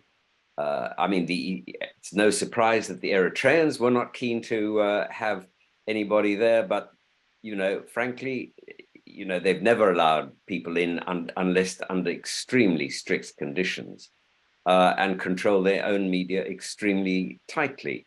So that didn't surprise me, but it was really extraordinary that Ethiopia, which has a vibrant media, and I know that many of my journalist colleagues have had a tough time you know, reporting from there. And I'll come back to my own problems with reporting Ethiopia at various times. But, you know, at least they do have a good, solid media presence, and a lot of independent and good journalists reported from there. But, you know, people like my friend Tom Gardner from The Economist was thrown out of the country. And, you know, others were just prevented from going up to the front line. And if you can't go up to the front line, you strangle the story at birth, because there's no way that you can actually get around to telling a story where you don't have any pictures, you don't have any film, you don't have any footage, you can't interview people. It's a disaster. And so although there have been attempts occasionally to do this, by going in illicitly, and I worked with some of the journalists to try and help them do that, because I couldn't get in there. And I think occasionally there have been some footage taken out, but it's been very, very slight. And as a result, you know, people have had to rely on the most complicated of means of extracting information. So you have the Ghent University, you have Jan Nyssen and his team, who've done a heroic effort because they were able to go back to their context, which they already had for a long time. And they have checked very, very carefully, and they've come up with a figure of the number of deaths. And I'm sure you've seen their figures. They've been very widely quoted. They're somewhere between 500 and 700,000 people who were killed inside Tigray. And so that's where you get the number of about 600,000 deaths. But of course, as Professor Nyssen has made clear, that figure is only civilian deaths inside Tigray until the end of last year. Now, as your audience knows very well, there has been fighting since then, some really terrible fighting, renewed conflict in many areas. And so there must have been many more deaths. Those would still have only been the civilian deaths inside Tigray. To those, you have to add a number of Amhara, the Afars, of civilians who were killed, plus, of course, all the combatants that were killed. So, you know, Tigrayans lost, you know, tens, possibly hundreds of thousands of combatants. We haven't got a figure from the TDF on how many of their troops they lost in the fighting, but it must have been severe. You got the Somalis who were brought in by the Eritreans, who apparently there were 10,000 that were brought in. That's certainly one figure I've seen. There were only 5,000 that came out. Does that mean that there were 5,000 Somali troops that died? I don't know. We haven't got the true figures. For the Eritreans, we don't have any numbers involved.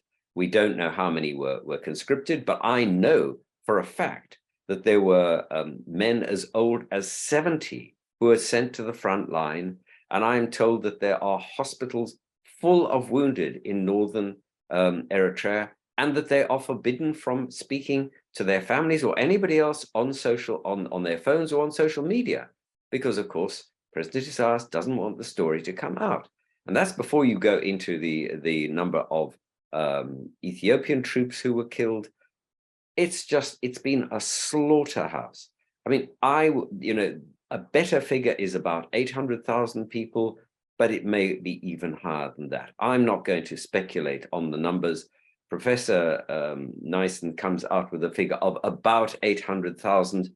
That seems to me plausible, but beyond that, we don't know. So, we were left in the dark about what we could say. It was even very difficult to do interviews with your leadership, and they did not appoint spokespeople outside of the country to speak on their behalf. Now, that was their decision. They could have found ways of getting information out. I don't know why they didn't appoint people, but it was always very, very difficult for the journalists to get hard facts from either side. Of course, the Ethiopian military gave their side of the story and were perfectly happy to tell it. But that was only one side of the story, and that made the information very, very difficult. Some of the best information came from the people who fled mostly into Sudan, but of course that was halted as well by the Ethiopian and Eritrean forces, who didn't allow people to cross into Sudan. So that flow of information also dried up, and you were left really clutching at straws. It was an exceptionally difficult story to tell, and frankly, it was also one that I don't think the international media really tried hard enough to do. Occasionally, people like Bellingcat did a good job in working out where pictures were taken. Other people managed to track the flow of the drones into Ethiopia that were then used against your troops and against civilians. And of course, there have been attempts, some of them successful, to catalog the horrific attacks on women and on some men, sexual attacks, which were just absolutely some of the worst I have ever seen. I mean, some of them there was some video that I saw that was smuggled out, which I could not watch. And I have watched the Rwandan genocide, and I knew what it could look like. But these were worse than anything I have ever seen. I mean, really, really graphic material. So, I don't think that the international media have done a great job in trying to tell the story. Of course, it came at the same time as the Ukraine war, and that gobbled up huge quantities of time and information space and resources. Don't forget that there is always competition for space on the main media. Let me give you one example of that. When the Rwandan genocide took place, there was actually very little coverage for a long time. There was a good reason for that. Nelson Mandela was being let out of jail in South Africa, and guess what? Every camera crew was down in South Africa trying to get the story. So there was nobody to spare in Africa. Africa's resort is poorly resourced by the international journalists and the international community to actually cover the story. So these were all really hard issues to deal with.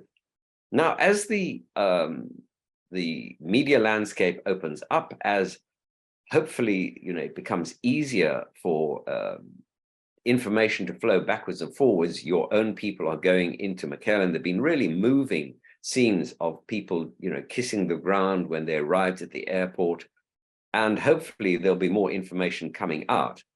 But I must be honest with you that I don't think the Tigrayans have really pushed as hard as they could to allow access to independent media. It's not included in any of the negotiations which were in Pretoria or in Nairobi. I don't know why. Maybe it was not possible. But there is no indication that there's going to be a free flow of information now. And there are lots of questions to be asked, lots of questions. And I don't know how the Tigrayan leadership and government are going to answer those questions. I think they're going to be tough ones because, in a sense, if the figures are right, between 5 and 10% of your entire population has died. And I think people are going to be asking, why did we die? What was this for? And it's not a question for me to ask. It's a question for Tigrayans to ask, and it's a question for the Tigrayan leadership to answer. That these are your questions. They have nothing to do with me. I mean, I can only, if it happens, then I would report it as a journalist, but it's nothing. These are not my issues. But I can assume that they will be things that will be on the agenda. So I think there's a lot that we still need to find out. You will be aware that the Ethiopian government has been blocking attempts by the United Nations Human Rights Commission to send people in to monitor what happened and to try and get to the bottom of the deaths, the killings, the atrocities. And that's still a battle that has to be fought. So there's a lot of work to be done to get the correct information about what happened. I'm happy to be able to tell you that a book that I worked on with Sarah Vaughan will be published by Hearst on the 9th of next month, and 9th of February it'll be available. It's called Understanding Ethiopia's War in Tigray, and you can make up your own mind about whether we have or haven't done a good job about it. I hope we've done a decent job. Of course, it is not a perfect book. At this speed, you can't possibly do it, but we've done our best to tell the story in all its detail. And particularly, I think the thing I'm particularly proud about with it is that we carefully documented how the war broke out on the 3rd and the 4th of November. And I think that you simply cannot hold the argument together that the Tigrayans launched an unprovoked attack. And I think that's the one thing we have really nailed. People, of course, must make up their own minds. All I can do is put it out there. So if I may, I'll leave it there, and I'm happy to answer any questions that anyone has. Thank you, Martin.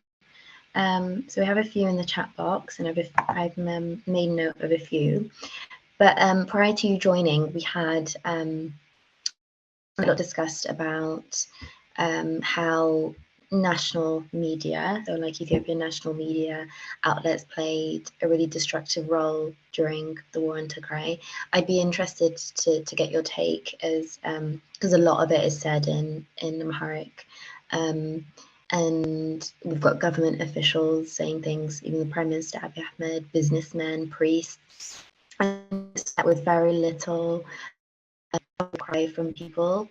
When there have been, the fair and few between outcries from people, they have been shunned, and we haven't really heard much from them. And so, as a non-Tigrayan, kind of following what's been unfolding on the ground, what's been unfolding in Ethiopia, what has been, what have you thought about this, about how public and how overt these calls for violence have been, these calls for wiping out Tigrayans for the rest of their existence, for there not to be any Tigrayans in the future. When you're making note of these things, or when you're reporting things, what has been your take on that? Sorry, that was really long. Well, I mean, of course, those have been absolutely shocking and horrific that anybody would put out those kind of statements. They are truly appalling. Of course, since I don't speak Amharic, I can only really respond to those that I have seen in translation. But I've seen carefully authenticated translations of a number of the statements, and they are just shocking. These should not be allowed. And the fact that some of them were undertaken by people who were apparently close to and advisors of Prime Minister Abiy Ahmed is really awful. they were beyond anything I have ever seen, sanctioned even by President Trump, who was prepared to go a long way. But I mean, these were just awful. They were genuinely calling for genocide, and that is, absolute. I mean, that should be punished, in my view. I don't think it is, and I'm sure that it is against the constitution of Ethiopia. I mean, I can't quote you the chapter and verse on that, but I mean, the idea that people can call for an entire ethnic group to be wiped out is, well, it's just beyond belief. Thank you, Martin. So I've asked people to make note of their questions in the chat box, but Gabriel as a panelist for today, I thought I'd allow you the opportunity to speak.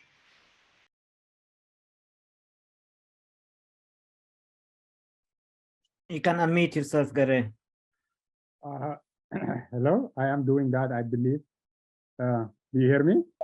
Yes, we can. Hi, Martin. Nice to hear your views on this.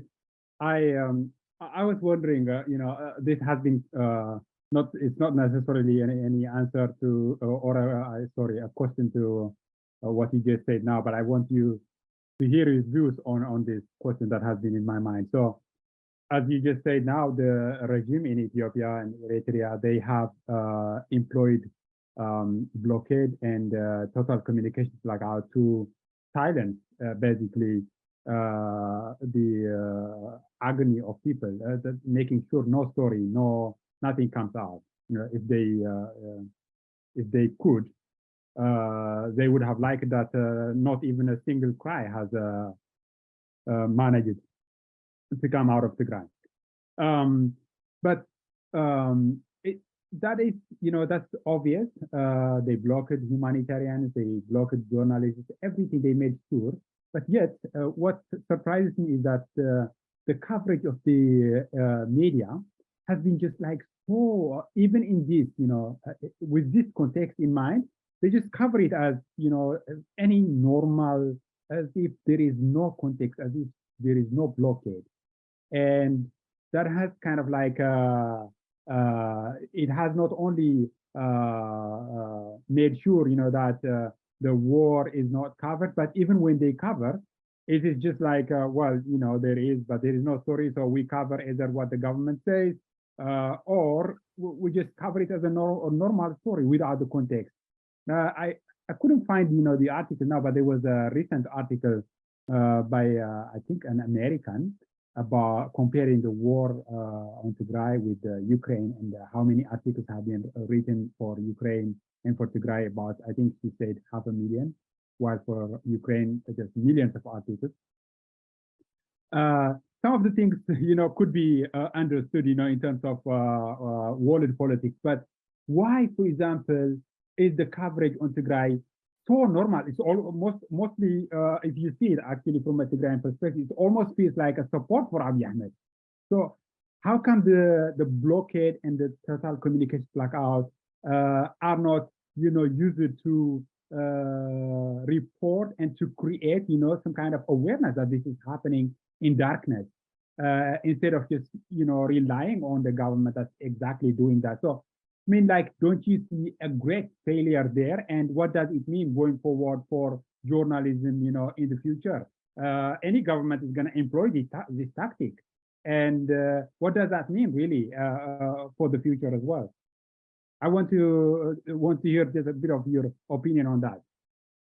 Well, I don't disagree with you, but I mean, the difficulty is you can only report things so often. So I'm sure that when it first happened and the journalists were thrown out, those were reported. They were reported as events. But when you talk about context, you are absolutely right. But if you see most of the stories that are written about, say, North Korea, which also has an extremely tight control over the media, yes, they will sometimes put in one sentence which says, it's very difficult to report from here. But there's and that's when they're inside the country, which they are allowed occasionally. But, you know, when people talk about North Korea, they don't endlessly say, and, you know, we know nobody's allowed in and we can't report properly. It just sounds as if you're whinging as a journalist. And people, frankly, don't want to read that. They want to know what the news is, what's actually happening. And if you don't know what's happening, then why are you talking to me? I mean, that's the sort of attitude that most of the most audiences would have. So how do you sell a story where you can't say, I have been there, I have seen? I mean, that is the beginning and the end of good journalism, is saying, I know because I have been there and I have done this and I have seen what's going on. And of course, one can use alternative sources from time to time. You can use satellite imagery. You can use, shall we say, off-the-record briefings by aid agencies when they know what's going on. You can monitor other things like, you know, there's this tendency to monitor the level of internet connections now. When an internet is cut, you can see those little graphs which people put out. So people do their best, but it's very, very difficult to go on endlessly about something that you don't know. Well, then if you don't know about it, then what's the story all about? You're making it up, and you kind of cut your own throat by saying, well, I don't know what's going on, but here, this is what's happening. Well, that doesn't work either. So it's a very, very difficult issue to get around. And I'm genuinely, you know, sympathetic to editors who would turn down those kind of stories, because you can't endlessly put in, the context is there, of course it is there, but you can't always go on about it, because otherwise, why are you telling the story? It's not a satisfactory answer, but I'm afraid it's true. Doesn't that encourage, like any government or anything, you know, to how does this trend set any example, or was that just a known example? What do you think about that? Sorry, I didn't hear that. Does this blockade and communications blackout that has been employed against Tigray, does that set a new example, or do you think like it was a known method? So there's nothing maybe in terms of setting a new precedent. Well, I don't think there's anything new in setting a precedent. People have been forbidden from going to you know, war zones for years. But this is particularly bad. I must admit, it is really terrible. And I would agree with you that it will encourage other people to use the same means. I would point out that journalists have been struggling against these problems for years. There was a famous example during the Anglo-Boer War in South Africa between 1899 and was it 1901, when there was peace negotiations, and it was extremely difficult to get any information out.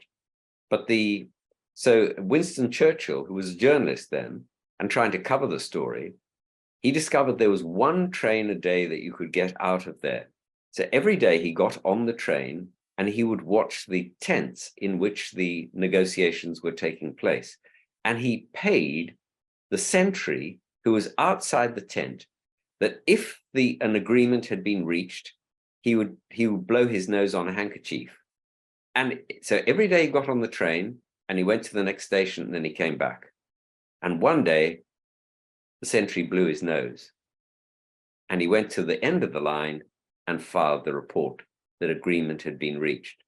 So there are ways of getting the story out. They're not always orthodox, shall we say.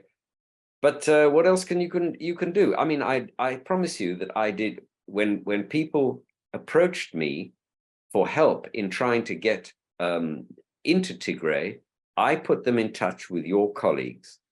And sometimes it worked, a couple of times it worked, and they got in. But there were other people that I encouraged to go in, and it didn't work. So, you know, I never arranged anything. All I did was pass the message on.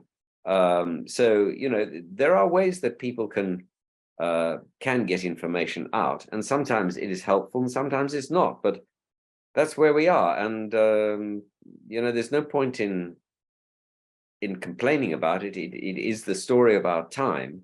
And, you know, I would send my congratulations to all the Tigrayan journalists who worked inside Tigray throughout the period for the government and for the TDF, and got some damn good footage out, and that helped a bit.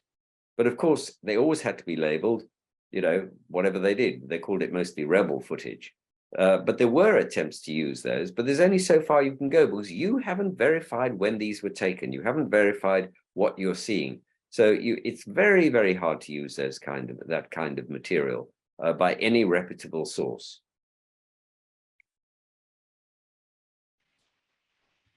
Thank you, Martin. We're getting more questions in the chat box. I've compiled them. I did want to ask again your lens and your perspective as a non-Tigrayan, and what you think the power, excuse me, what you think the power of misinformation or disinformation, and what extent do you think it's played a role in demonizing the Tigrayan people and those who have advocated for an end to the war? So like yourself, you've been on the receiving end of a lot of smear campaigns online, and how powerful do you think that is as a tool of silencing people, but also as a way of perpetuating disinformation? Well, I mean, I've made my point clear about the you know how bad I think that is, with the and how appalling it is. As for attacks on me, well, people can say what they like. You know, honestly, I really don't read the comments, because, you know, if you go by the comments, you'd never do anything. So people insult me uphill, down dale. They say all sorts of things. Well, fine. I don't give a damn. It's not going to stop me saying what I think is true. And if I make a mistake, I try to either correct it or say that I'm wrong. I made a mistake, and we should all do that. You know, we should learn. In the end, you need to be serious as a source, and the only reason people do that. I mean, I have been able to find some alternative sources of information, which of course I'm not going to reveal, because you know, I wouldn't want to say who they are. But I have occasionally been able to get information out in ways that were not, shall we say, entirely orthodox, and that I was sure were accurate. And I've been able to also speak to the Tigrayan community here, people I know myself, and that they have told me what they have spoken to their families. And you know, when you have somebody with tears streaming down their face, telling you what has happened to their own family, and when they tell you about the hunger that they are suffering and how terrible they feel that they cannot get food or assistance into them, they can't even send them money, then you know it's true. I mean, people don't make that kind of thing up. So you can rely on some information, especially when it's repeated to you again and again by people that you've known for a long time, and that it breaks your heart. Yeah. And what would be your recommendations for Tigrayan lawyers, scholars, media owners, and diaspora initiatives in general to challenge the international community to bring about or facilitate accountability and justice for victims of the genocide? Well, I think there has to be an enormous pressure. I think there's a huge role for the diaspora, and it is in particular to ensure that at the United Nations, whether it's in Geneva or in New York, that the UN Human Rights Commission does continue to do its job, that it is allowed into Tigray, and that it is not required to be supervised by other organizations of the Ethiopian state. I think that would be a great mistake. I think if that is it, so that is a huge ask from you to try to, you know, lobby your members of parliament, lobby your congressmen and women, get them to you know, demand that the United States, Britain, European Union hold the line, and that you know, commission goes ahead and reports in due course about what is going on. I think that is absolutely vital And I know it's not easy in any shape, way, or form, but I would really encourage people to write to go and meet their representatives, because if you live in a democracy, and many of us, do, you have a right to go and lobby them. And these things. I mean, I don't know if you're aware of this, but last Monday there was a meeting of the European Union Council, and they discussed these issues. And there are serious divisions of opinion inside the European Union. I mean, Josep Borrell, who is, very well informed about this issue, is doing his best to bring the reports, the positions of the various nations together, because of course, the European Union isn't just one nation, it is many nations. You've got to bring together and have a more or less uniform position. I think that the French and the Germans, who, as you're aware, just sent a delegation to Ethiopia, would very much like to resume normal relations. I mean, with some caveats. I'm not trying to sort of be too hard on them, but there are other nations who are saying, no, hang on, before we lift the sanctions on Ethiopia, and so that we can resume aid. And don't forget that Ethiopia is deeply in trouble. The Fitch ratings agency labeled it CCC. Now that is junk bond status, uninvestable. They're not getting anything from those quarters. The real question is whether the people like the IMF, the World Bank, and others will now open their coffers. Ethiopia has less than 1 month's foreign exchange in its coffers. So much has been spent, of course, on foreign, on buying the drones and other weapons systems. Now, I mean, I would love to see Ethiopia flourish and do well. I mean, nothing made me happier than the opening of the Grand Renaissance Dam. It was a fantastic achievement. The vision, let's be honest, of the Tigrayan leadership when it was began, and it's a great achievement. I would like to see Ethiopia flourish, but if you allow unlimited funding to Prime Minister Abiy now, we will be in real trouble, I think, because it is one of the few ways that you have of exerting pressure on the government, so that they allow in the kind of investigation, so that what actually happened is accurately chronicled.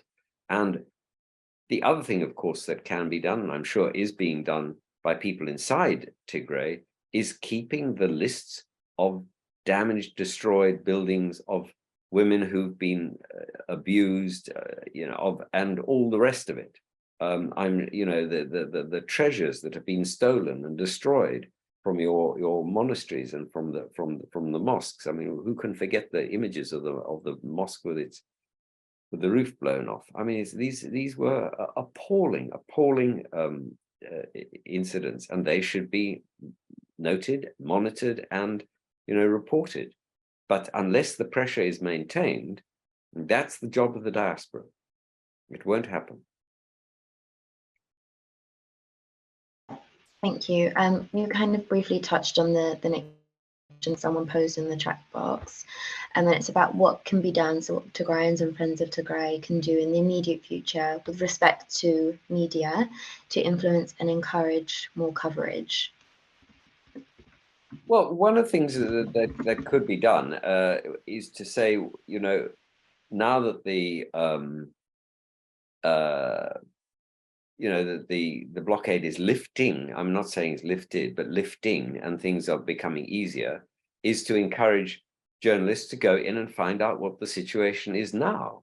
But, I mean, perhaps you can tell me, what is the position of the Tigrayan authorities now on independent media arriving in Tigray? Are they being welcomed? I don't know.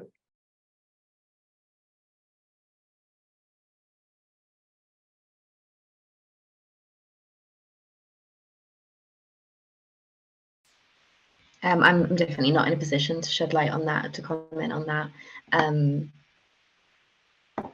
But I suppose as a diaspora, your advice is to just keep pushing the agenda for independent media coverage.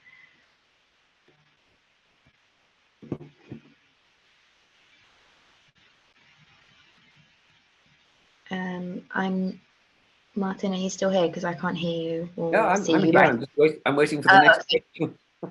Oh, sorry, because I can't see or hear you, so that's an issue on my end. The next question is, do you think the international community have played a role in supporting the Tigray genocide? It's quite a heavy one. It depends what you mean by the international community. I don't think that you can argue that any Western nation has supported the genocide. I mean, I think that's just, I don't see how you can argue that. But when the international community includes the Chinese, includes the UAE, which provided huge quantities of funding. It includes the government of Turkey, which provided the drones, or a lot of the drones. So, you know, frankly, yes. I mean, they knew what they were sending their material into. The Turkish government sent in experts to train the Ethiopian military in using the drones. So, I mean, you know, and they knew what was happening. Nobody was under any illusions about the impact of any of this. And so when you say the international community, the answer is yes, but it depends on which bit you mean. And I think you've got to differentiate and be a bit more nuanced in your views on what the international community is, because I mean the international community is made up of many elements, and you know you also have to ask yourself, why was it that Russia and China systematically blocked discussion of the question of Tigray and the war in the UN Security Council? It had to be done sort of in complicated ways, you know, by, you know, when they would allow it, and there were I can't remember what resolutions there were, but I mean, only the vaguest resolutions were allowed to go through. That was the international community. Yes, Russia and China are very much part of it and very active. So yes, the international community is to be held. It should be, you know, we should remember what they did. But I mean, you took a look at somebody like President Biden, who, you know, from the beginning stressed the need to, you know, work on the issue. He sent his friends, senators, as special envoys to the Horn, and they did everything they could to try and bring the conflict to an end. The European Union did the same. I mean, less successfully, let's be honest. But you know, I don't think one can say the United States wasn't trying. You know, I think that you know, if it hadn't been for particularly the American role, would we have seen the kind of negotiations in Pretoria and in Nairobi? I don't think so.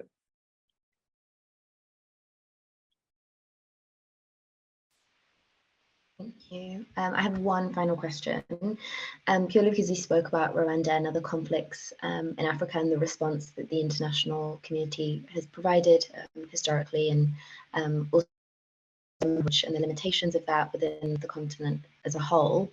But just speaking about Rwanda, I wanted to ask of your opinion as a journalist and as someone who has specialized or reported on conflicts in Africa, how you think media and on all its varieties and layers can be used as a tool to encourage, support, or rehabilitate a brutalized population like that in Tigray. This is a question more kind of forward facing. It's a good one. I'm not sure is the honest answer. I mean, if I ask myself, you know, has the you know, has the media played any real role in helping the people of Rwanda to end their misery and the suffering that they endured during the genocide? I think it's hard to say yes. I suppose the media have done two things. The one is to record what happened and to make sure that the images and the issues are not forgotten. For example, I mean, when the British government wants to send refugees to Rwanda, then people have from time to time reminded them of what kind of place Rwanda is, although the British government is not keen to hear that story. Also other members of the media. I mean, my friend and colleague Michaela Wrong has written a very scathing attack on the Rwandan government for their role in perpetuating the violence. And this is one of the great problems. These kind of atrocities, the kind of atrocities and the suffering that the people of Tigray have endured, are likely to be, have very, very long-lasting ramifications. It's like a scar on the society that will be extremely difficult to overcome and to find a way of resolving. I don't know how it's going to be done. Can the media help in that? It's not. The media are not. The media are there to report what is going on, either to provide context or to provide immediate reports on what they see, hear, and know there and then. We're not really engaged in remedial action, to be honest. It can sometimes be helpful and it can be useful in getting justice, but that's not. It's a secondary result, not the primary duty of journalists. Journalists are there to tell the story to the best of their ability. It's really where it ends, I'm afraid. Thank you. I assume Gabriel has his hand up to add or to question something. So, Gabriel, you can unmute. Just as a continuation of this last question that was in my head, I want to ask you, Martin, what are the one of the ways really to tell your story in different ways. So the people of Tigray, if they find avenues, they would like to tell their stories in different ways. Document their experiences, the atrocities committed upon them, their views and stuff. What opportunities or avenues are there? For example, you Martin, you said you're writing a book now, and I just want to say I look forward to read your book. This is going to be one of the first books probably. But myself, I also want to write, and others want to write. But how do you, for example, what are the ways for us, to tell our version of the story and to encourage other Tigrayans to do? Are there like some ways that you can suggest in this direction? Well, perhaps we can learn from the Jewish community and the Holocaust survivors who have gone on telling their stories, and whatever it is, 50, 60 years after the war, are still telling their stories to this day. And I suppose really that it is that is one way that people can go on. They can document what happened. They can go on making sure that they tell the stories, but also in a way, the stories have to be told in a way that resolution can come about. And I always, I've said this before, and I'll say it again. One of the things that gives me hope is the relationship between young French and German people, because they tore each other's guts out in 3 world wars: the Franco-Prussian War, the First World War, the Second World War, slaughtered each other in ways that are indescribable and tore the world apart. And yet today, young French and German people, while never forgetting the past, nobody could forget that, still cross into each other's countries without even thinking about it. You go and work, you can be a young German, you can work in Paris. Nobody asks you about what your grandparents did. You know, there has been a resolution in some way. How you achieve that, I don't know. But I think one thing, as I say, you can do is to get the people who suffered so badly to go on talking and speaking in public. I think that's one thing that can be done. And I wish the people of Tigray and I wish the people of all of the Horn of Africa, including my friends in Eritrea, whom I hold very dear, that they will find a way of living together in peace and harmony, so that the prosperity of the region can be developed, and the great resources and the intelligence and the skills of your people can be harnessed, and things like the Grand Renaissance Dam can be not just a one-off, but be almost the symbol of the development that can happen in your country.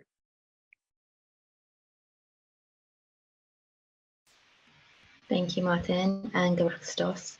I would just like to take a moment to say thank you to everyone for taking. Oh, sorry, we have some more questions in the chat box.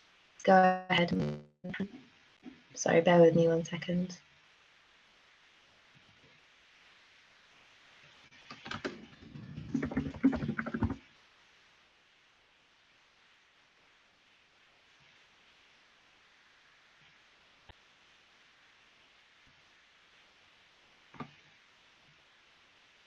Just have one person wanting to ask a question, so I'm waiting.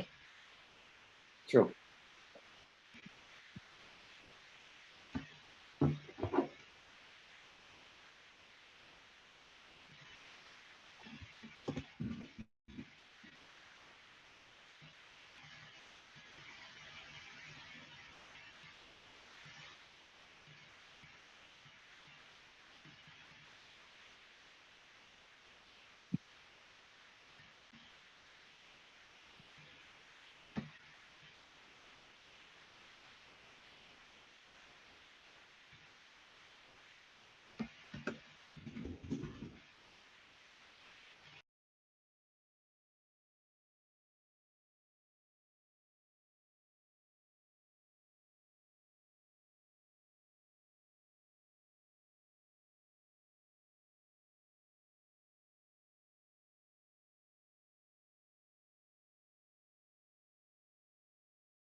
I mean, I can see one about law and order. Is that the one you mean?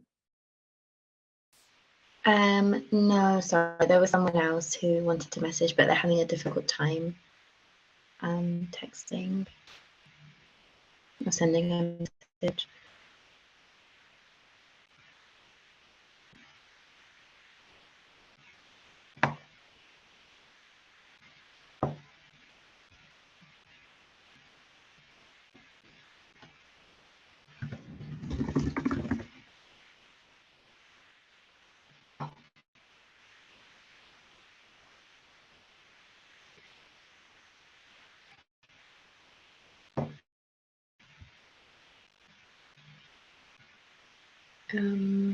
Okay, so it doesn't appear that it's working. So yeah, I would just like to say thank you to everyone, for the panelists for taking the time out of the day to join us, for everybody, for all the attendees, and for those who kindly post questions in the chat box. Was to apologize for any inconvenience, and to invite you all to support and engage with any more content or webinars organized by the Tigray Diaspora Council in Europe in the future.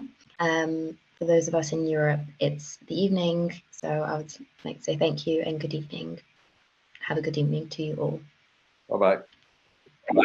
Thank you.